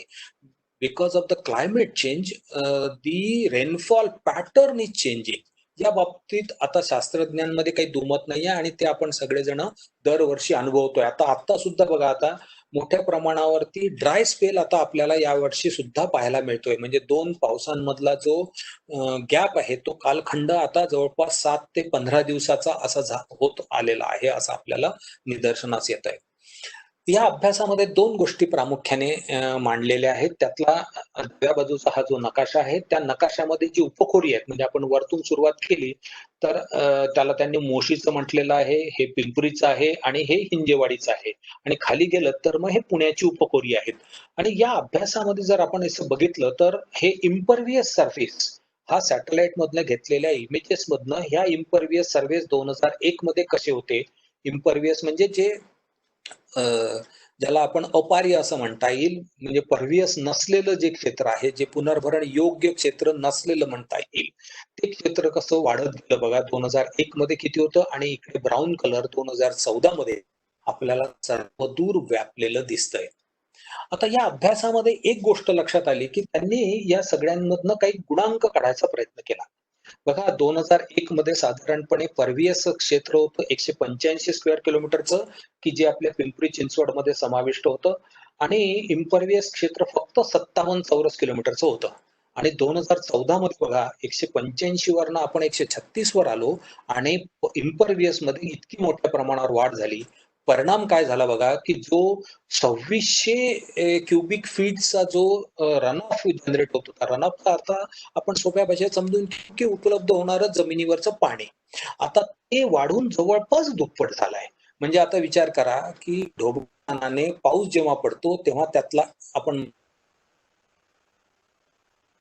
ते 15% पाणी हे जमिनीत मुरतं आणि बाकीचं जे पाणी आहे 30 ते 35% पाणी मातीच्या ओलाव्यात साठलं जातं. त्याच्यानंतर 40 ते 45% पाणी हे बाष्पीभवनाने उडून जातं आणि उरलेलं पाणी हे भूपृष्ठावरनं वाहतं. म्हणजे असं ढोबळमानाने 100% पाण्याचा आपला हिशोब आहे. आता याच्या हिशोबात काय होतंय की जर आमचा रन ऑफ वाढला तर परिणाम काय होतोय की हा जो कॉन्टॅक्ट टाइम असतो, जमिनीच्या येणारा जो संपर्क असतो तो आमचा कमी होतो, आणि परिणाम असा आहे की भूजल पुनर्भरण होत नाही. त्यामुळे ह्या कोएफिशियंट, रन ऑफ कोएफिशियंट मध्ये किती बदल झाले बघा. हा 91% वाढ झाला 1 नंबरचा, म्हणजे त्याला आपण मोशीचं म्हणता येईल उपखोरं, म्हणजे ज्याला इंद्रायणीचं आहे मोठ्या प्रमाणावर आपण असं म्हणता येईल. 52% हा आपल्या मधला आहे, पवनेचा आहे, म्हणजे ज्याला पिंपरी चिंचवड म्हणता येईल. आणि 109% आहे, 109% हा आपला मुळशीचा आहे. म्हणजे या उपखोऱ्यांमध्ये गुणांकांमध्ये बदल झाले. मोठ्या प्रमाणावरती फ्लॅश फ्लडचं प्रमाण वाढलं आहे. ज्यांना कोणाला उत्सुकता असेल त्यांच्यासाठी सगळ्यात जास्त जो आहे हा 168% आहे, आणि तो हडपसर क्षेत्राचा आहे मित्रांनो. म्हणजे विचार करा, हडपसर मध्ये जेवढी सिंचनासाठीची अनुकूलता आहे, काळी जमीन, एकेकाळी सिंचनाखालचं खूप चांगलं क्षेत्र तिथे होतं, अजूनही आहे. इथे अर्बनायझेशनमुळे म्हणजे शहरीकरणामुळे 168% कोएफिशियंट गेलेला आहे. म्हणजे मोठ्या प्रमाणावरती पाणी हे मुरण्याऐवजी जाण्याचं प्रमाण भूपृष्ठावरती वाढलेलं आहे. आता बघा, डेप्थ टू वॉटर लेवलचे नकाशे म्हणजे पाणी पातळीचे नकाशे, जे केंद्रीय भूमिजल मंडळ, सुदैवाने पिंपरी चिंचवड मध्येच आहे मित्रांनो बरं का, याचं ऑफिस हे पिंपरी चिंचवड मध्येच आहे. त्यांनी केलेले जे नकाशे आहेत तेच मी तुम्हाला दाखवतोय. त्याच्यात जर बघितलं तर हे क्षेत्र आपलं की जिथे पाण्याच्या पातळीचा जो कल आहे, म्हणजे गेल्या 10 वर्षाचा पाणी पातळीचा जो कल आहे साधारणपणे आहे, म्हणजे 0 ते 20.20 म्हणजे 20 सेंटीमीटर घट होते आहे, असं हा नकाशाचं उत्तर देतो आहे. त्याचप्रमाणे जर का आपण पाणी पातळीचा विचार केला, मग जमिनीच्या खाली किती खोलवर पाणी पातळी असेल, तर साधारणपणे 5 ते 10 मीटर जमिनीखाली पाण्याची पातळी सरासरीने आपल्याला असल्याचं आपल्याला आढळून येत आहे. आता एक गोष्ट आपल्याला मित्रांनो सगळ्यांना लक्षात घ्यायची आहे, शरीरशास्त्र आणि भूजलशास्त्र याच्यात खूप साधर्म्य आहे. हे पाणी पातळी आपल्या दृष्टीने महत्वाची आहे, कारण पाणी पातळी म्हणजे शरीराचे नाडीचे ठोके जसे आपण आपल्या दृष्टीने महत्वाचे आहेत, कारण माणूस जर का जिवंत आहे तर त्याचं द्योतक काय आहे, तर त्याच्या नाडीचे ठोके हे सरासरीचे इतके असले पाहिजे. म्हणजे आपण 60 चांगला सुदृढ माणूस असेल तर साधारण 68 72 वगैरे काय असतात ते. तसंच पाणी पातळीचं आहे मित्रांनो. जमिनीखालील खडकामध्ये भूजल चांगलं आहे याचं द्योतक म्हणजे पाणी पातळी ही साधारणपणे 2 मीटर पर्यंत पावसाळ्यानंतर यायला हवी, आणि म्हणजे पावसाळ्यापूर्वी म्हणजे ज्याला आपण मे मध्ये म्हणतो उन्हाळ्यातली, ती साधारणपणे 8 ते 10 मीटर पर्यंत असावी. त्याच्यापेक्षा खाली जाऊ नये. ती जर जायला लागली तर याचा अर्थ असं समजायचा की पुनर्भरण नैसर्गिकरित्या आणि जे काही आपण कृत्रिम प्रयत्न करतोय ते होत नाही, आणि म्हणून आपल्याला कृत्रिमरित्या भूजल पुनर्भरणाची जोड देण्याची आवश्यकता आहे. एक सरांनी केलेला आहे तो फक्त धागा एवढ्यासाठी म्हणतो की नद्या, कारण इथे पर्यावरण प्रेमी खूप मंडळी आहेत, खूप चांगलं काम करतात आहेत. आता ह्या मंडळींसाठी म्हणून एक महत्वाचा मुद्दा सांगू इच्छितो की आपल्याकडे नद्या पूर्वी बारमाही व्हायच्या. का व्हायच्या? कारण त्यावेळेला जलधर हा पूर्ण भरायचा, कारण त्यावेळेला हे सगळं आपण औद्योगिक वसाहत नव्हती, बांधकामं एवढी नव्हती, त्यामुळे नैसर्गिकरित्या पुनर्भरण व्हायचं, पावसाची गती सुद्धा कमी असायची आणि पाण्याची पातळी इतकी छान अशी वर असायची की जेणेकरून जिथे कुठे नदी पात्रात उघडा पडला आहे तिथे झरे यायला सुरुवात व्हायची. त्यामुळे आपल्याकडे मोठ्या प्रमाणावरती लोक शेतावर जाताना नदीतलं पाणी, झऱ्यातलं निखळ पाणी, नितळ आणि स्वच्छ पाणी प्यायचे आणि शेतावर जायचे. आता काय परिस्थिती झाली की वेगवेगळ्या कारणांमुळे पाणी पातळी खालावत गेली, ती वर येतच नाही. त्यामुळे आता नदीतलं पाणी हे आता जलधारात जाण्याची प्रक्रिया सुरू झालेली आहे. म्हणजे नद्या बारमाही केव्हा वाहतात? जेव्हा जलधारातनं पाणी नदीमध्ये येत राहतं तेव्हा नद्या बारमाही वाहतात, आणि त्यावेळेला पर्यावरण आपल्याला साधता येतं. त्यामुळे मुळे खूप जास्त भेडसावायला सुरुवात झालेली आहे. त्यामुळे जर का अशी परिस्थिती असेल, आता मागच्या वर्षीचा फोटो आहे, तर आपण विचार करण्याची गरज आहे की ते पाणी जर का गुणवत्ता बाधित असेल तर त्याचा जर का जलधाराच्या पाण्याशी संपर्क आला तर पाणी हा गोड बोल्या आहे. पाणी जेव्हा गोड बोल्या म्हणलं जातं तेव्हा तो आपल्यामध्ये सगळ्यांना सामावून घेतो, आणि त्याच्यामुळे त्यात मग तुम्ही काही मिसळा, तो लगेच स्वतःमध्ये त्याला एकरूप करून घेतो. ही आपली अडचण आहे. मग याच्यासाठी आपण काय केलं पाहिजे? तर मित्रांनो, आपल्याला roof top rain water harvesting हे आपल्याला करण्याची गरज आहे, कारण ते पिंपरी चिंचवड महानगरपालिका क्षेत्रामध्ये, ज्याला परवलीचा शब्द आहे असं म्हणावं लागेल, ते फार गरजेचं आहे. मग ते कसं आहे की जिथे पाऊस पडतो, म्हणजे tapping the rain water where it falls, म्हणजे जहां पानी पड़ता है बस वहीं उसको रोकने की और उसका रिझाव करने की बहुत जरूरत होती है. मग ती 2 पद्धतीने होण्याची गरज आहे. त्या 2 पद्धती कोणत्या असल्या पाहिजेत? तर पहिलं असं आहे की ज्या भागामध्ये खडक इम्परव्हियस आहे, अपार्य आहे, पाझरत नाही. आपण नर्मदेचे गोटे म्हणतो बघा. म्हणून मराठी भाषेमध्ये अशा खूप छान म्हणी सुद्धा आहेत. गुळगुळीत तुलतुलीत गोटे. आता त्या गोटे म्हणजे काय की त्याच्यामध्ये काहीच भेगा नसतात, त्याच्यामुळे त्यात मुरण्याचं प्रमाण सुद्धा कमी असतं. मग अशा भागामध्ये आता उदाहरण द्यायचं झालं तर अजून एक छान उदाहरण देता येईल की आपल्या तुमच्या पिंपरी चिंचवडच्या लगतच्या भागामध्ये पुण्यातला पाषाण नावाचा भाग आहे. त्याला पाषाण का म्हणतात हो? कारण तिथे मोठ्या प्रमाणावर खडक उघडा पडला आहे.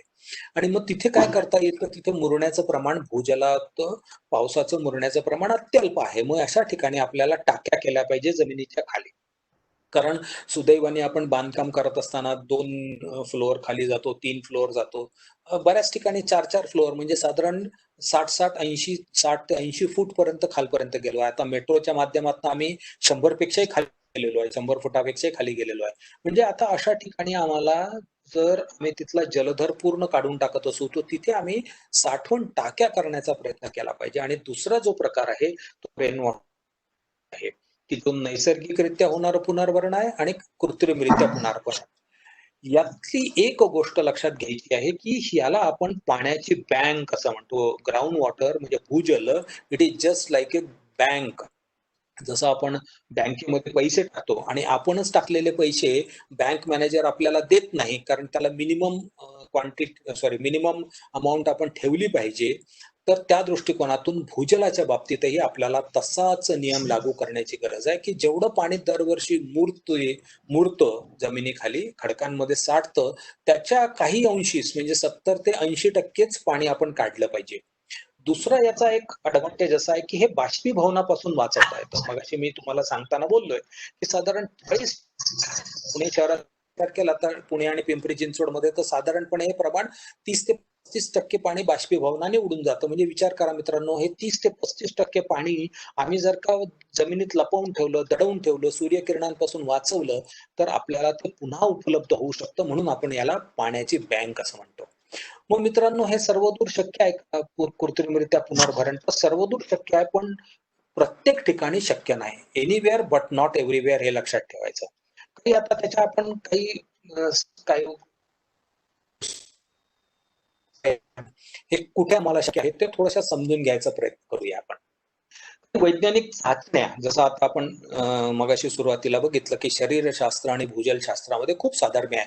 मग तसं जसं आपण शरीरशास्त्र आता सगळ्यांना कोविडमुळे खूप आपण जागरूक झालेलो आहे मित्रांनो, की व्हायरल इन्फेक्शन कसं पसरतं याचा उत्कृष्ट नमुना आपण या वेळेला बघितला की त्याला जग किंवा काही कुठला भेदच त्यांनी ठेवला नाही, सर्वदूर तो पसरला. तसं त्याच्यासाठी काही ज्या वैज्ञानिक चाचण्यांची गरज असते, जसं आता सिंपल घरी सगळ्यांना सांगितलं जातं की ऑक्सिमीटर प्रत्येकाने आपल्या घरी ठेवायचे आणि ऑक्सिजन लेवल मोजायची, कमी झाली की नाही त्याच्या आधारावर आपल्याला कळतं की आपण कसे आहोत. त्या दृष्टिकोनातून काही वैज्ञानिक चाचण्या मित्रांनो करण्याची गरज आहे.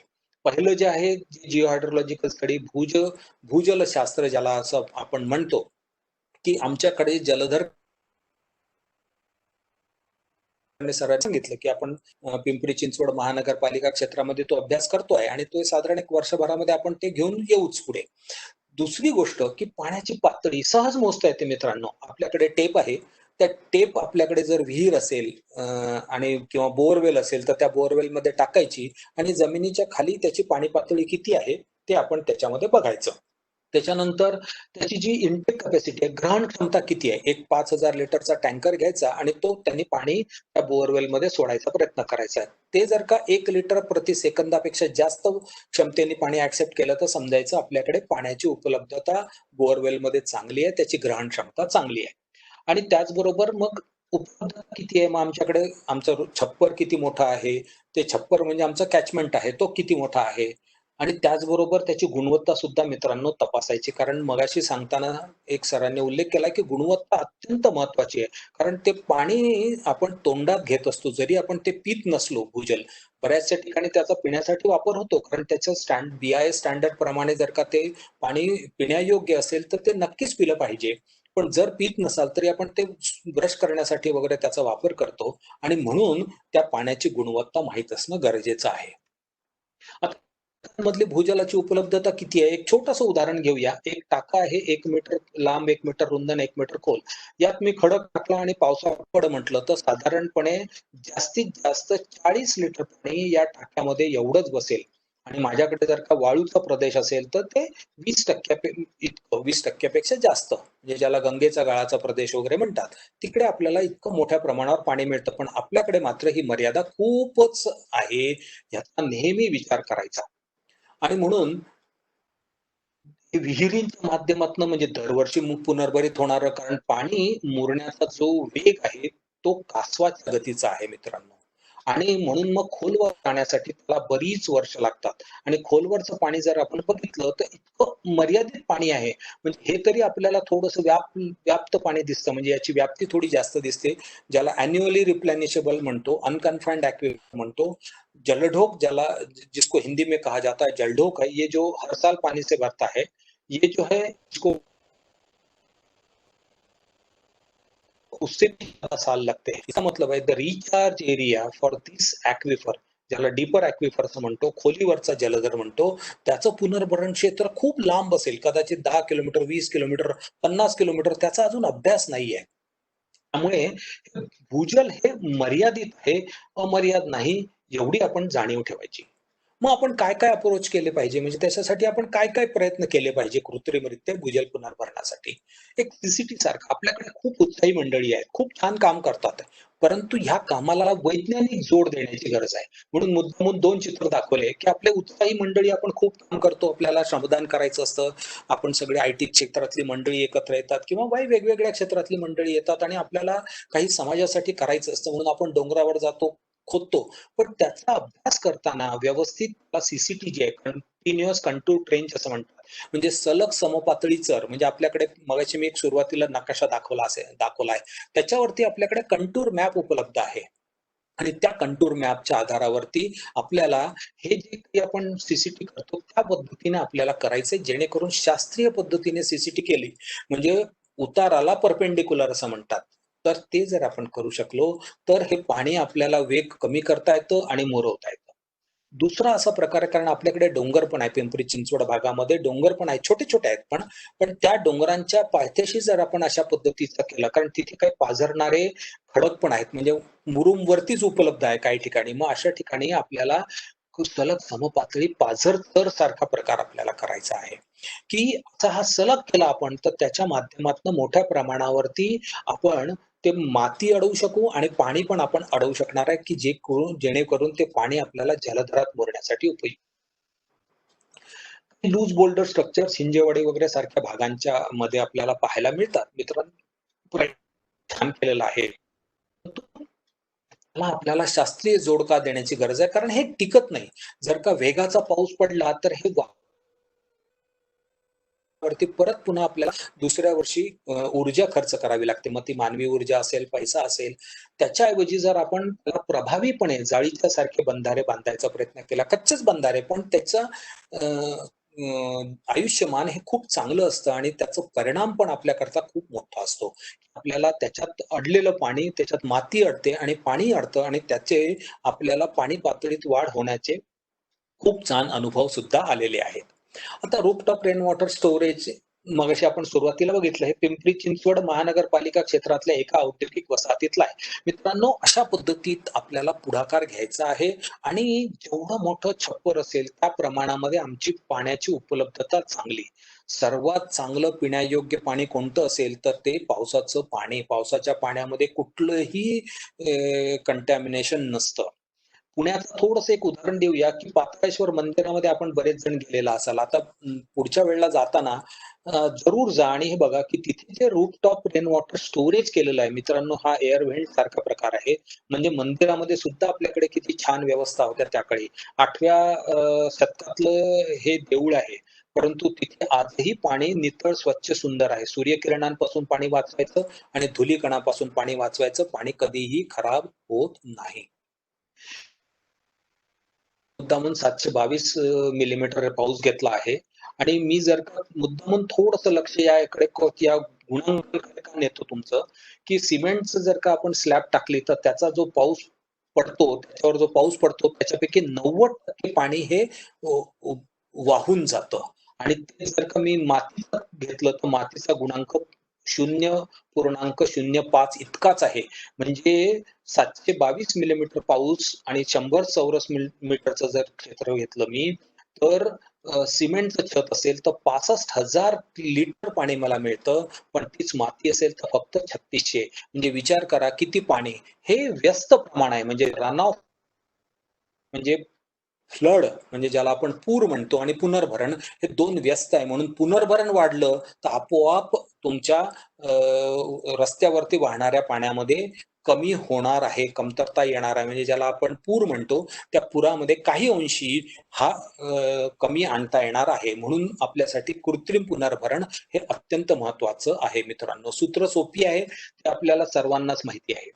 काही मागच्या वर्षीचे फोटो फक्त आपल्यासाठी एवढ्यासाठी दाखवले, की काय परिस्थिती निर्माण होते. हे सगळे नदी आहेत मित्रांनो. मागच्या वर्षी ही सगळी इथली परिस्थिती फार विपरीत का झाली? कारण आजूबाजूला आणि नदी पात्र मोठ्या प्रमाणावरती जी नदीची आहे ना, ही सुद्धा सिमेंटची करून टाकलेली आहे. आता सगळीकडे एक नाशिकचा फोटो व्हायरल होतोय, की गोदावरी जे केलेलं सिमेंटचं जे पात्र होतं ते सगळं फोडलं, कारण माननीय हरित लवादाने तो निर्णय दिला. आपल्याला त्याप्रमाणे प्रयत्न करायचे आहे. कसे प्रयत्न करायचे? मग का जिथे सक्सेसफुल बोर असेल, यशस्वी ज्या ज्या सोसायट्यांमध्ये बोरवेल आहे, विहीर आहे, तिथे पावसाचं पडणारं पाणी मुरवायचं आहे आणि ते पावसाचं पडणारं पाणी स्वच्छ गाळणीने गाळून मुरवायचं आहे. त्याचप्रमाणे मोठ्या प्रमाणावर औद्योगिक वसाहत आहे, मग तिथे काय केलं पाहिजे? तर मित्रांनो, असे पेव्हमेंट्स आपल्याला परव्हियस पेव्हमेंट्स टाकायचे आहे आणि हे परव्हियस पेव्हमेंट्स कंपल्सरी केले पाहिजे. हे पुणे महानगरपालिकेने तळजाईवरती बसवलेली वीट आहे, की जी पाझरणारी वीट आहे. बघा मित्रांनो, ही पाझरणारी वीट किती छान आहे, म्हणजे याची स्ट्रेंथ सुद्धा तेवढीच आहे, पण ती वीट पाझरते. त्याच्यामुळे आपल्याला उपयोग करून घ्यायचा आहे मित्रांनो.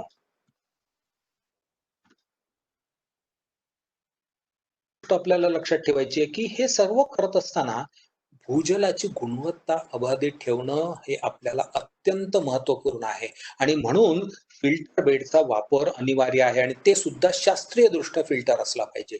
तर त्याच्यामध्ये जर आपण कोळशाचा थर टाकू शकलो, ज्याला चारकोल असं म्हणतो, की आपल्याकडे बऱ्याचशा सगळ्या जवळपास आता 80 ते 90% घरांमध्ये फिल्टर्स हे लोकांना कॉमन झालेले आहे. आरओ फिल्टर्स, कोणकोणते वेगवेगळे फिल्टर्स वापरतात. तर तिथे काय असतं, तर तिथे मित्रांनो ऍक्टिव्हेटेड चारकोल नावाचा प्रकार असतो. आपण घरात वेबिनार संपल्यावर जरूर त्याचं मॅन्युअल काढून बघा, त्यात तुमच्या लक्षात येईल. हा जो चारकोल आहे हा आपल्या दृष्टीने फार महत्वाचा आहे. हा जो बॅक्टेरियल लोड जो असतो ना, तो ऍब्सॉर्ब करण्याचं काम हे खूप छान करतो. म्हणून आपल्याला कोणते वापरायचे? जर का आमच्याकडे विहीर साधारणपणे बघा, पिंपरी चिंचवड महानगरपालिका क्षेत्रामध्ये 1 लाखाच्या आसपास विहिरी आणि बोरवेल्स आहेत. एक ढोबळमानाने जो अभ्यास एन्व्हायरमेंटच्या एका पुस्तकामध्ये प्रकाशित झालेला आहे, साधारण वर्षभरामध्ये महानगरपालिका 700 ते 800 बोरवेल दरवर्षी करत आहे आणि त्या बोरवेलचा आकडा आता जाऊन आता 1 लाख, आणि याच्या हा सगळा अधिकृत आहे मित्रांनो, अनधिकृत कदाचित त्याच्यापेक्षा जास्त असेल. तर ह्या ज्या दरवर्षी परत होणारा जो जलदर आहे त्याला पुनर्भरणासाठी खूप अनुकूल आहेत आणि त्याच्यासाठी आपल्याला या माध्यमाचा विचार करायचा आहे. वाळू, त्याच्याखाली ग्रेव्हल आणि त्याच्याखाली पेबल, आणि त्यातनं पाणी पास करून 2 खड्डा पद्धतीतनं आपल्याला भूजल पुनर्भरण करायचं आहे. आता कॉम्प्लेक्स मध्ये कसं करायचंय? तर एक मोठे जर का एक संकुल असेल, तर त्या संकुलामध्ये बोरवेल्स असेल, तर त्याच्या अपस्ट्रीम साईडला म्हणजे वरच्या बाजूला दुसरं बोरवेल करायचंय आणि त्याला रिचार्ज शाफ्ट म्हणून आपल्याला त्याचा उपयोग करायचा आहे. तर या रिचार्ज शाफ्टचं डिझाईन कसं आहे? तर रिचार्ज शाफ्टचं जे डिझाईन आहे ते आपल्याला लोकेशन स्पेसिफिक असणार आहे आणि त्याची जी खोली आहे ती साधारणपणे जो जलधराची खोली असेल त्या जलधराच्या खोली इतकं, म्हणजे समजा आमच्याकडे 15 मीटर 20 मीटर पर्यंत असेल तर ते बोरवेल आम्हाला 20 मीटर खोलीचं करायचं आहे आणि त्याच्यामध्ये मेश टाकायची आहे की जेणेकरून ही वाळू याच्यात येणार नाही आणि वाळू ही खाली जाऊन त्या गारगटामध्ये जाऊन बसणार नाही, जेणेकरून त्याची क्षमता कमी होणार नाही. मित्रांनो, याच्यासाठी 2 डॉक्युमेंट देतोय. एक BI स्टँडर्ड आहे, म्हणजे इंडियन स्टँडर्ड सुद्धा उपलब्ध आहेत. त्याचा नंबर आहे IS 15797 2008 चं BI स्टँडर्ड वेबसाईट वरती मोफत उपलब्ध आहे. तसंच केंद्रीय भूमिजल मंडळाची पुस्तिका सुद्धा आहे की ज्यात आम्ही वेगवेगळ्या ठिकाणी कोणत्या कोणत्या प्रकारच्या उपाययोजनांचा अवलंब केला पाहिजे हे स्थळ सापेक्ष आपल्याला उपयोगात आणण्यासाठी खूप महत्वाचं आहे. म्हणजे फक्त चित्रांच्या माध्यमातून समजून घ्यायचा प्रयत्न करूया. हे रिचार्ज शाफ्ट कसं काम करतं बघा, बऱ्याचशा सोसायट्यांनी पुण्यामध्ये केलाय, कदाचित पिंपरी चिंचवडमध्ये सुद्धा तुमच्या सोसायट्यांमध्ये तुम्ही केलेला प्रयत्न असेल. पाणी बघा मित्रांनो काय वेगानं त्याच्यामध्ये बोरमध्ये जात असतं. म्हणजे इतकी जलधराची जर का क्षमता चांगली असेल तर आपल्याला त्याचा विचार आपण मित्रांनो केला पाहिजे आणि त्याचा आपल्याला अवलंब आपण करायला पाहिजे. काही काळजी घेण्याची का गरज की रॉ स्टॉर्म वॉटर आपण सगळे आता व्हॉट्सअप सेवी आहोत, म्हणजे व्हॉट्सअपवर आपण खूप ऍक्टिव्ह असतो आता, आणि लॉकडाऊनच्या काळामध्ये तर आपल्याला त्याच्यावरती खूप पाहायची एक चांगली संधी पण उपलब्ध झालेली आहे. त्याच्यात खूप व्हिडिओ तुम्ही पाहत असाल की नदीचं पाणी वळवायचं आणि थेट त्या विहिरीत टाकायचं किंवा त्या रिचार्ज शाफ्ट मध्ये घ्यायचं, आणि ते जर आपण घेत असू तर ते साधारण सुरुवातीचा 1, 2, 8, 10, 15 दिवस घेईल आणि नंतर तो पूर्ण जलधर गाळाने बुजेल आणि ती जो वस्त्रगार गाळ आहे तो जर आमच्या भेगांमध्ये जाऊन बसला तर आमचा ऍक्विफर पूर्णतः डॅमेज होण्याची शक्यता आहे. म्हणजे कसं आहे तुम्हाला सांगतो, आपल्या शरीरामध्ये हळूहळू बघा त्या व्हेन्समध्ये तुमच्याकडे ऑर्गॅनिक मॅटर जमा होत जातं आणि म्हणून आपल्याला अँजिओप्लास्टी करावी लागते, गरज पडली तर बायपास करावी लागते. तसं हे रिचार्ज शाफ्ट्स म्हणजे बायपास आहेत मित्रांनो. आपला जलदर खराब होऊ नये, तो बुजू नये याच्यासाठी काही काळजी घेतली पाहिजे आणि त्याच्यासाठी फिल्टर्स हे अनिवार्य आहेत. आपल्याकडे काय होतं माहिती आहे का मित्रांनो, आपल्याकडे लेड, झिंक, क्रोमियम हे असे टॉक्सिक एलिमेंट्स आता रस्त्यावरती पेट्रोलच्या माध्यमातून, ऑइलच्या माध्यमातून असे रस्त्यावरती आता सहज सांडलेले असतात. ते पावसाच्या माध्यमातून तुमच्या स्टॉर्म वॉटर मध्ये आलेले असतात आणि ते जर आम्ही तसेच जाऊ दिले तर ते जलधरात जाऊन पाण्यात येण्याची भीती आहे. आणि म्हणून आपल्याला ते पाणी गुणवत्तापूर्ण स्वच्छ करून मगच आपण भूजलामध्ये घालायचा प्रयत्न केला पाहिजे. मगाशी सरांनी खूप छान शब्द वापरला, उसको हमें दबाना नहीं है उसके अंदर में, त्याला सोडायचं आहे. अगदी लीलया त्याची जेवढी क्षमता असेल तेवढंच. एक छोटीशी गोष्ट समजून घेऊया. आता नारळी पौर्णिमा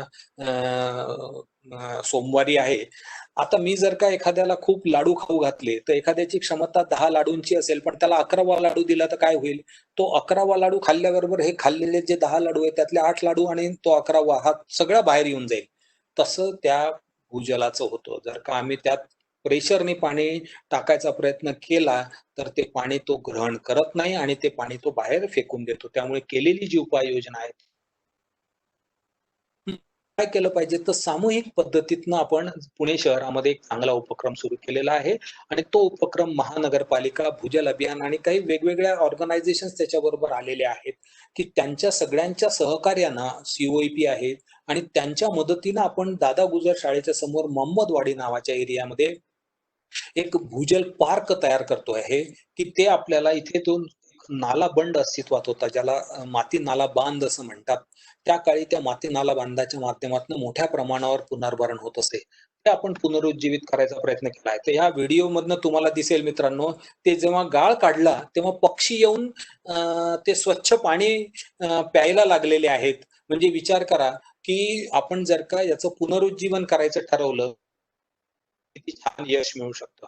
म्हणून सामूहिक पद्धतीने जुन्या ज्या विहिरी मित्रांनो असतील तर त्याचं पुनरुज्जीवन करायचा प्रयत्न करा. हा एक फोटो तुम्हाला दाखवतोय ब्रिटिशकालीन केटवेअर आहे. आता हे सर दिसत आहे कुलकर्णी सर, म्हणजे याची उंची बघा, तुम्हाला त्याचा उंचीचा अंदाज येईल. आजही तो व्यवस्थित उपलब्ध आहे. फक्त अडचण काय आहे की हे जे 2 गेट दिसतात हे गेट टाकलेले नसल्यामुळे त्यात पाणी थांबत नाहीये आणि म्हणून आपण तिथे मोठ्या प्रमाणावरती 1 किलोमीटर पर्यंत पाणी साठा करू शकणार आहोत मित्रांनो. आणि त्याचा परिणाम असा होईल की त्याच्या आजूबाजूच्या परिसरातल्या सगळ्या विहिरींचं पाणी वाढणार आहे. आता सगळेजण आपण कॅशबॅक ऑफरवरचे फार प्रचलित ऑफर्स असल्या की आपण त्याच्यावरती रिचार्जसाठी त्याचा उपयोग करतो. मित्रांनो, तीच कॅशबॅक ऑफर प्रत्येक महानगरपालिकेने उपलब्ध करून दिली आहे. तुम्ही रेन वॉटर हार्वेस्टिंग करा तर तुम्हाला प्रत्येक फ्लॅट ओनरला 5% टॅक्स मध्ये रिबेट मिळतो. आम्ही स्वतः आमच्या सोसायटीमध्ये घेतोय की जिच्यात सगळ्या लाभार्थींना तो कॅशबॅक सारखी ऑफर आपल्याला मिळते. म्हणजे हे सेव्हिंगच आहे मित्रांनो. म्हणजे आपण कमी खर्चामध्ये जर का रेन वॉटर हार्वेस्टिंगची व्यवस्था उपलब्ध उभी केली आणि त्याचे रीतसर फोटो जर आपण महानगरपालिकेकडे दिले तर आपल्याला ह्या प्रत्येक लाभधारकाला म्हणजे प्रत्येक फ्लॅट धारकाला ती सेवा आपल्या तो कॅशबॅक आपल्याला मिळतो. म्हणजे 5% सूट. आता याच्यासाठी काही कायदे पण आलेले आहेत. नवीन कायदा 2014 ला लागू झालेला आहे, महाराष्ट्र भूजल विकास व व्यवस्थापन अधिनियम.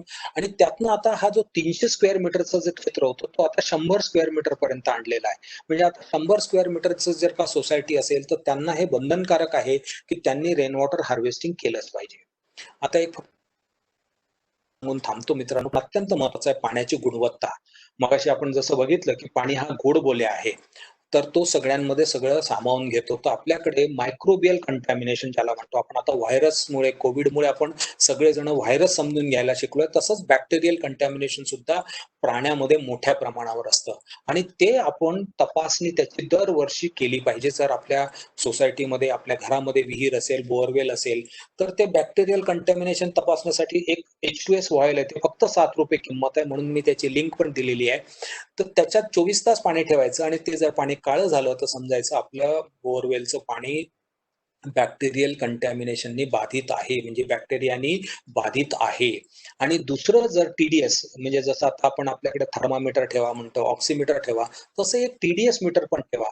TDS मीटरचा असं की पाण्यामध्ये जे विद्राव्य क्षार आहे, टोटल डिझॉल्व सॉलिड, TDS चा अर्थ टोटल डिझॉल्व सॉलिड, ज्याला क्षारता असे म्हणतात, बऱ्याच मोठ्या प्रमाणावरती आपल्याकडे खडक असल्यामुळे प्रत्येक पाण्यामध्ये आपल्याला क्षार विरघळलेले आढळतात आणि हे शरीरासाठी फार हानिकारक आहे. किडनी स्टोन, काही जे मोठ्या प्रमाणावरती जे आजार आहेत ते सगळे या पाण्यामुळे होत असतात मित्रांनो.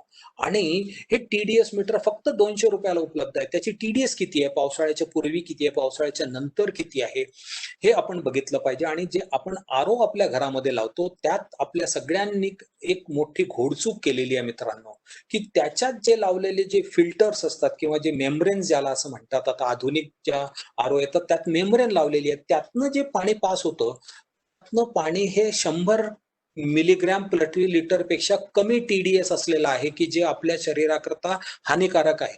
आपल्या शरीराकरता विद्राव्य क्षार गरजेचे आहेत, ज्याला आपण मिनरल वॉटर म्हणतो मित्रांनो. त्यामुळे झऱ्याचं पाणी हे रिअल मिनरल वॉटर आहे, म्हणजे भूजल is the real mineral water. आणि त्याची क्षमता आपण 500 पर्यंत जर असेल तर ते पिण्यास योग्य आणि शरीराकरता उपयुक्त आहेत. त्याला मिनरल्स नॅचरली आपल्या शरीरात जातात. त्यामुळे ती पण एक काळजी घेतली पाहिजे की माझ्या घरामध्ये जे पाणी आम्ही पितो त्याची विद्राव्य क्षारता किती आहे हे सुद्धा आम्ही तपासलं पाहिजे, जेणेकरून ते आमच्या उपयुक्त असलं पाहिजे. आणि शेवटचा जो मुद्दा आहे की या ROला मर्यादा आहे. हे बॅक्टेरियल कंटॅमिनेशन पूर्णपणे रिमूव्ह करत नाही, फक्त डिऍक्टिव्हेट करतात. त्याच्यामुळे आपल्याला हा गरज आहे. मित्रांनो, मी जर लहानपणापासून बचतीची सवय लावली तर मला मोठेपणी सुद्धा पैशाच्या बचतीची सवय लागते. मग पाण्याचा सुद्धा विचार आपण तसाच करायचा आहे. आज आपला मोबाईल स्वतःचा असतो म्हणून आम्ही आज त्याला सहज पुनर्भर त्याच्यात पैसे टाकतो, रिचार्ज असं म्हणतो, त्याला सुद्धा रिचार्ज म्हणतात. पण जे जीवन आहे, ज्याला पाणी असं म्हणतो, त्याच्या पुनर्भरणासाठी म्हणजे त्याच्या रिचार्जसाठी आम्ही काही प्रयत्न करायचे की नाही मित्रांनो, याचा विचार करा. तुमच्यावरती सोपवतो आणि थांबतो. धन्यवाद. Deshpande sir, I'll request Sachin Kalburji to now begin his presentation.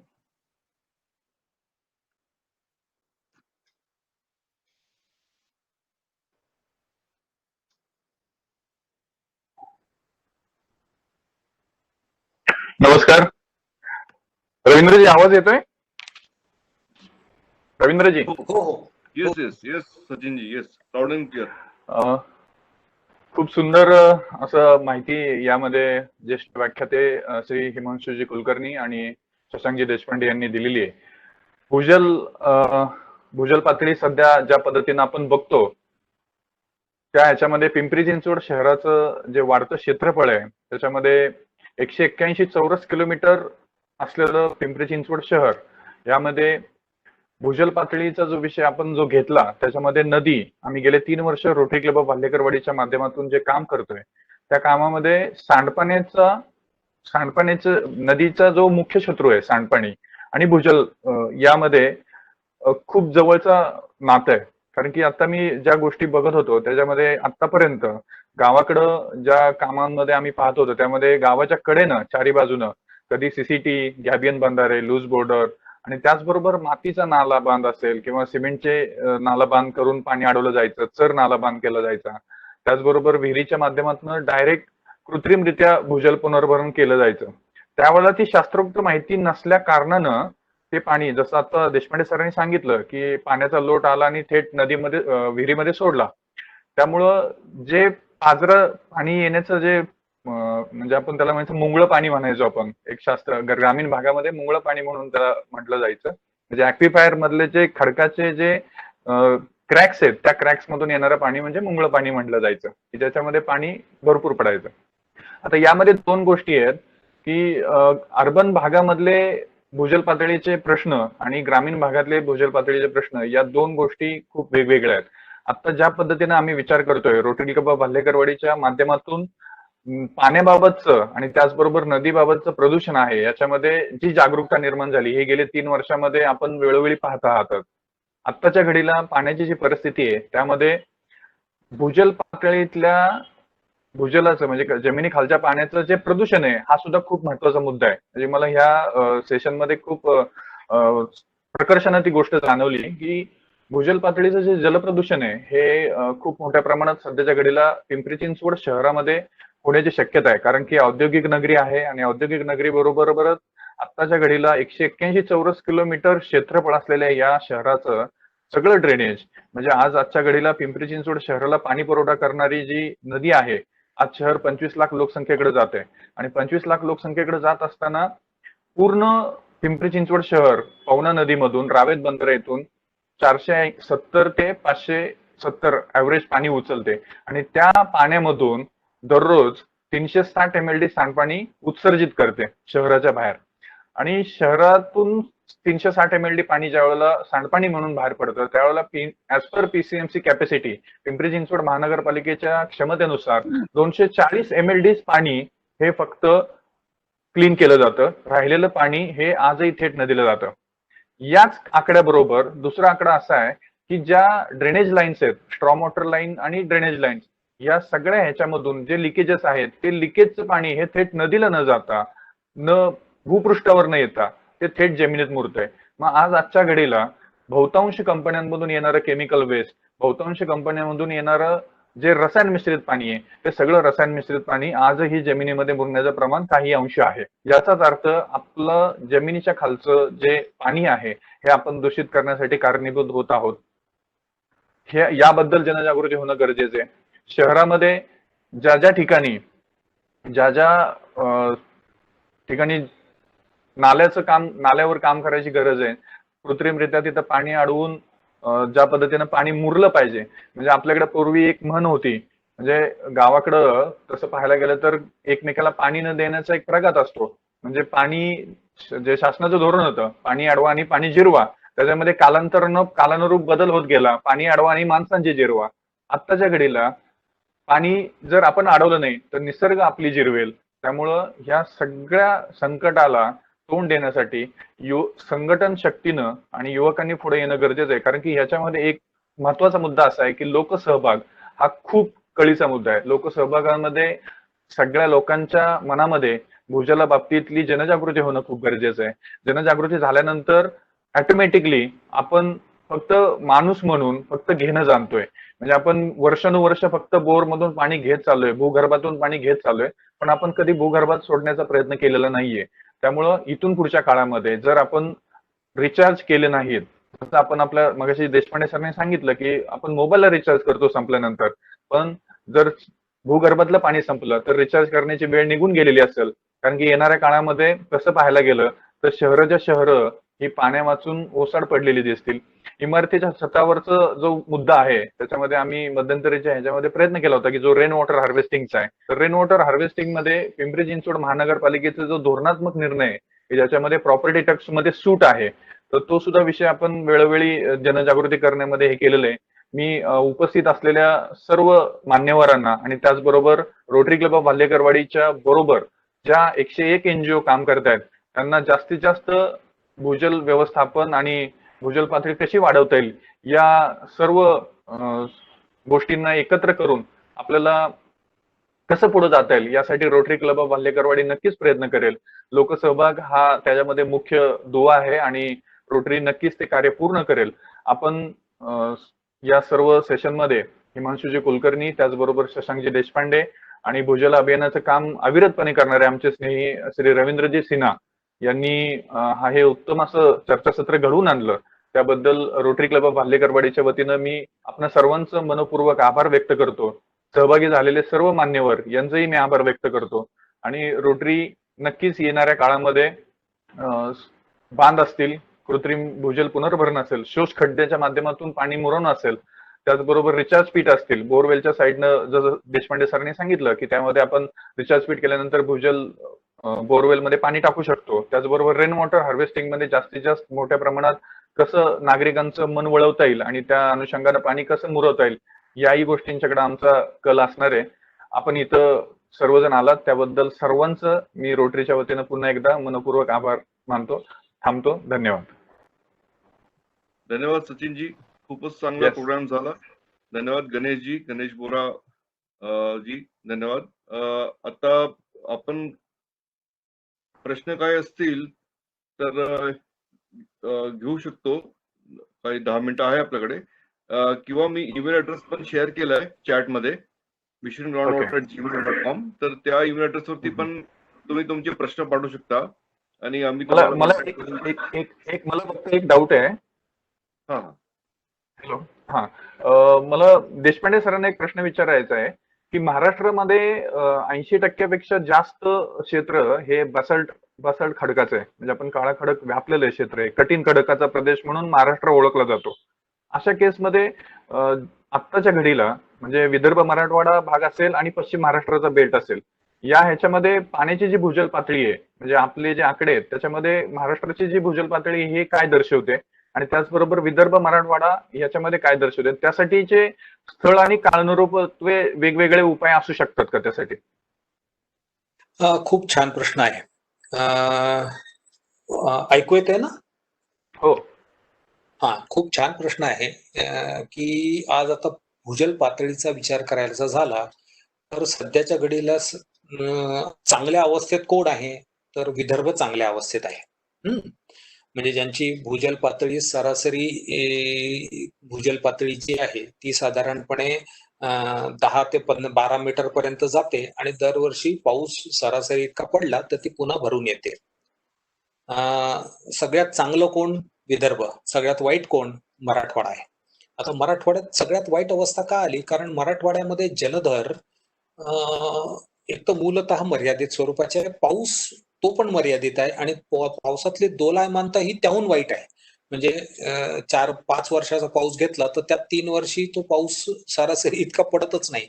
त्यामुळे दरवर्षी भूजलाचा साठा जो पूर्ण भरायला पाहिजे तो भरतच नाही आणि वापर मात्र तसाच चालू आहे. म्हणजे बँकेत पैसे टाकतच नाहीये, विड्रॉ करतच चाललोय. एक वेळ अशी येईल की पैसे संपून जातील आणि विड्रॉल बंद होईल. तशी अवस्था ते लातूर, उस्मानाबाद या परिसरामध्ये आता व्हायला सुरुवात झालेली आहे.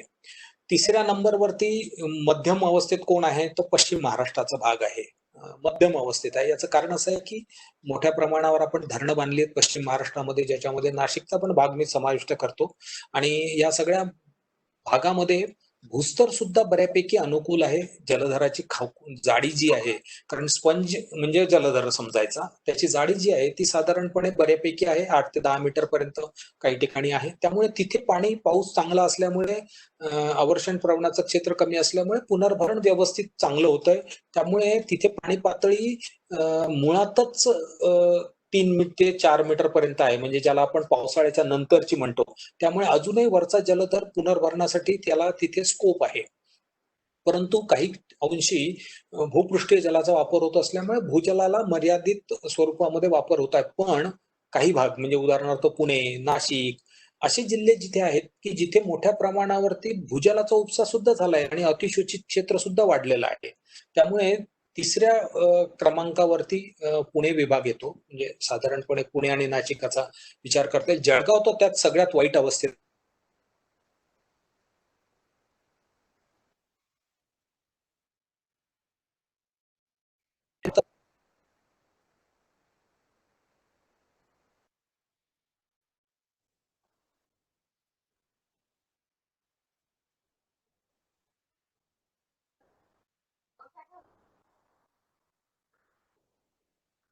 देशपांडे सर का ऑडियो, देशपांडे सर आपका ऑडियो नहीं आ रहा है.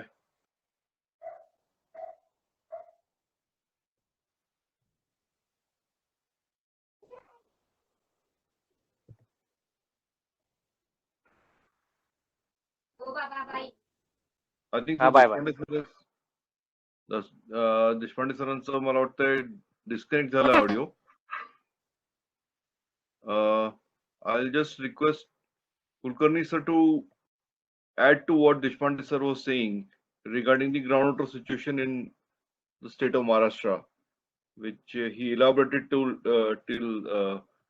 the point of Western Maharashtra. If you can just bring us to the perspective of urban areas. हो, आणि आता अगदी साधं उदाहरण द्यायचं झालं तर नागपूर शहर भाग आहे. नागपूर शहराचा पश्चिम भाग आहे हा बेसाल्टचा खडक आहे. मध्य जो भाग आहे तो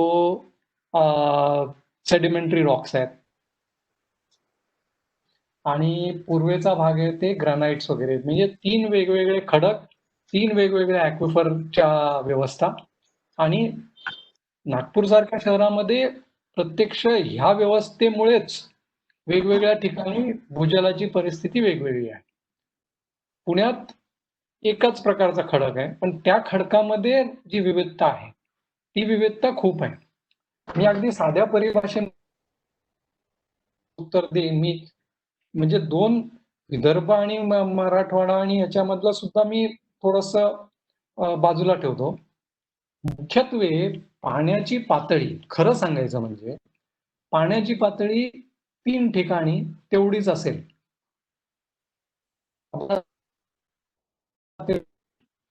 जमिनीपासून उन्हाळ्यामध्ये 5 मीटरवर आहे आणि पावसाळ्यामध्ये अगदी जमीन लगत येते.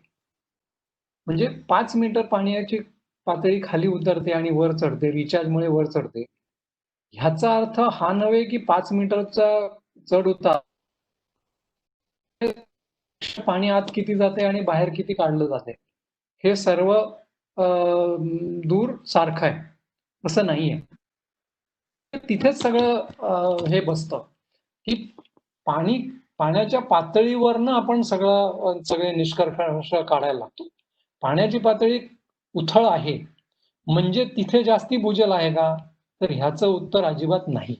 त्याचं उत्तरच तुम्ही देऊ शकत नाही. पाण्याची पातळी बघून तुम्ही हे उत्तर देऊ शकत नाही की खाली ॲक्विफरमध्ये प्रत्यक्षात पाणी किती आहे. पण एकाच ठिकाणी पाण्याच्या पातळीचा चढ उतार जो आहे त्या पातळी ती चढल्यामुळे आणि खाली गेल्यामुळे ते जे काही स्टोरेज आहे, पाण्याचं स्टोरेज आहे, त्या स्टोरेजमध्ये ॲक्विफरच्या स्टोरेजमध्ये किती परिवर्तन झालं, किती बदल आला हे कळतं. आणि हे कळणं जास्ती महत्वाचं आहे इन कंपॅरिझन टू कुठे वर आहे आणि कुठे खाली, असं मला वाटतं. आणि त्याबद्दल फारसा उहापोह होत नाही, त्याच्याबद्दल फारशी चर्चा होत नाही. Yes, Ravindra. Anything more? Yeah, no, thank you sir, thank you much sir. Rotarian Vasant Dhawale, तुम्ही काहीतरी चॅट बॉक्स मध्ये टाईप केलंय पण ते लेजिबल नाहीये. तुम्हाला सांगायचं आहे काही रोटेरियन वसंत ढवले? नमस्कार, ऐकायला येते? हॅलो. हा वसंत ढवले साहेब, हो बोला सर. तुम्ही चॅट मध्ये काहीतरी टाईप केलं होतं ते क्लिअर नाहीये, म्हणजे गारबल्ड आलाय इथे, तर तुमचा प्रश्न विचारा.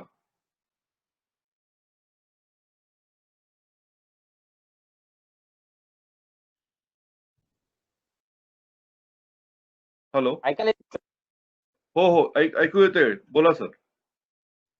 भूजलच्या संदर्भातली माहिती घेतली, त्याच्या संदर्भात थँक्यू म्हणायचं होतं, एवढंच. धन्यवाद सर. ठीक आहे सर, आपण आता 7 वाजून गेले. अभियान सर, एक शेवटचा प्रश्न विचारू. हा बोला सर. हा, तर firstly thank you very much, very nice programme, appreciated. I need small help. See, my society is hardly 500 meters near to the river. नदीच्या, पवना नदीच्या पासून 500 मीटरवरच आमची सोसायटी आहे. 2.5 ते 3 एकर मध्ये स्प्रेड झालेली आहे. गार्डन एरिया जवळपास 1 एकरचा असेल. तर काही रेन हार्वेस्ट, वॉटर हार्वेस्टिंग साठी कुणाचा चांगला कॉन्टॅक्ट नंबर किंवा काही चीप कॉस्ट मध्ये काही होणारा प्रोजेक्ट असेल तर रिक्वेस्ट असेल. कारण सेशन तर खूप छान होतं आणि आजचे स्लाइड्स पण शेअर करता येतील का कुठे तुम्हाला? हो, हा युट्यूब वरती हा व्हिडिओ पोस्ट होईल उद्या. भूजल अभियानचा युट्यूबचा चॅनल आहे. मी आता त्याचं लिंक पण पाठवलेलं आहे चॅट बॉक्स मध्ये, तर तुम्ही त्या याच्यावर जाऊन व्हिडिओ पाहू शकता. आणि माझा नंबर पण मी आता टाकतोय चॅट बॉक्स मध्ये. मी वर्बली पण सांगतो, 777-400-1188 777-400-1188. हा, रवींद्र सिन्हा. तर आपण मला कॉन्टॅक्ट करू शकता.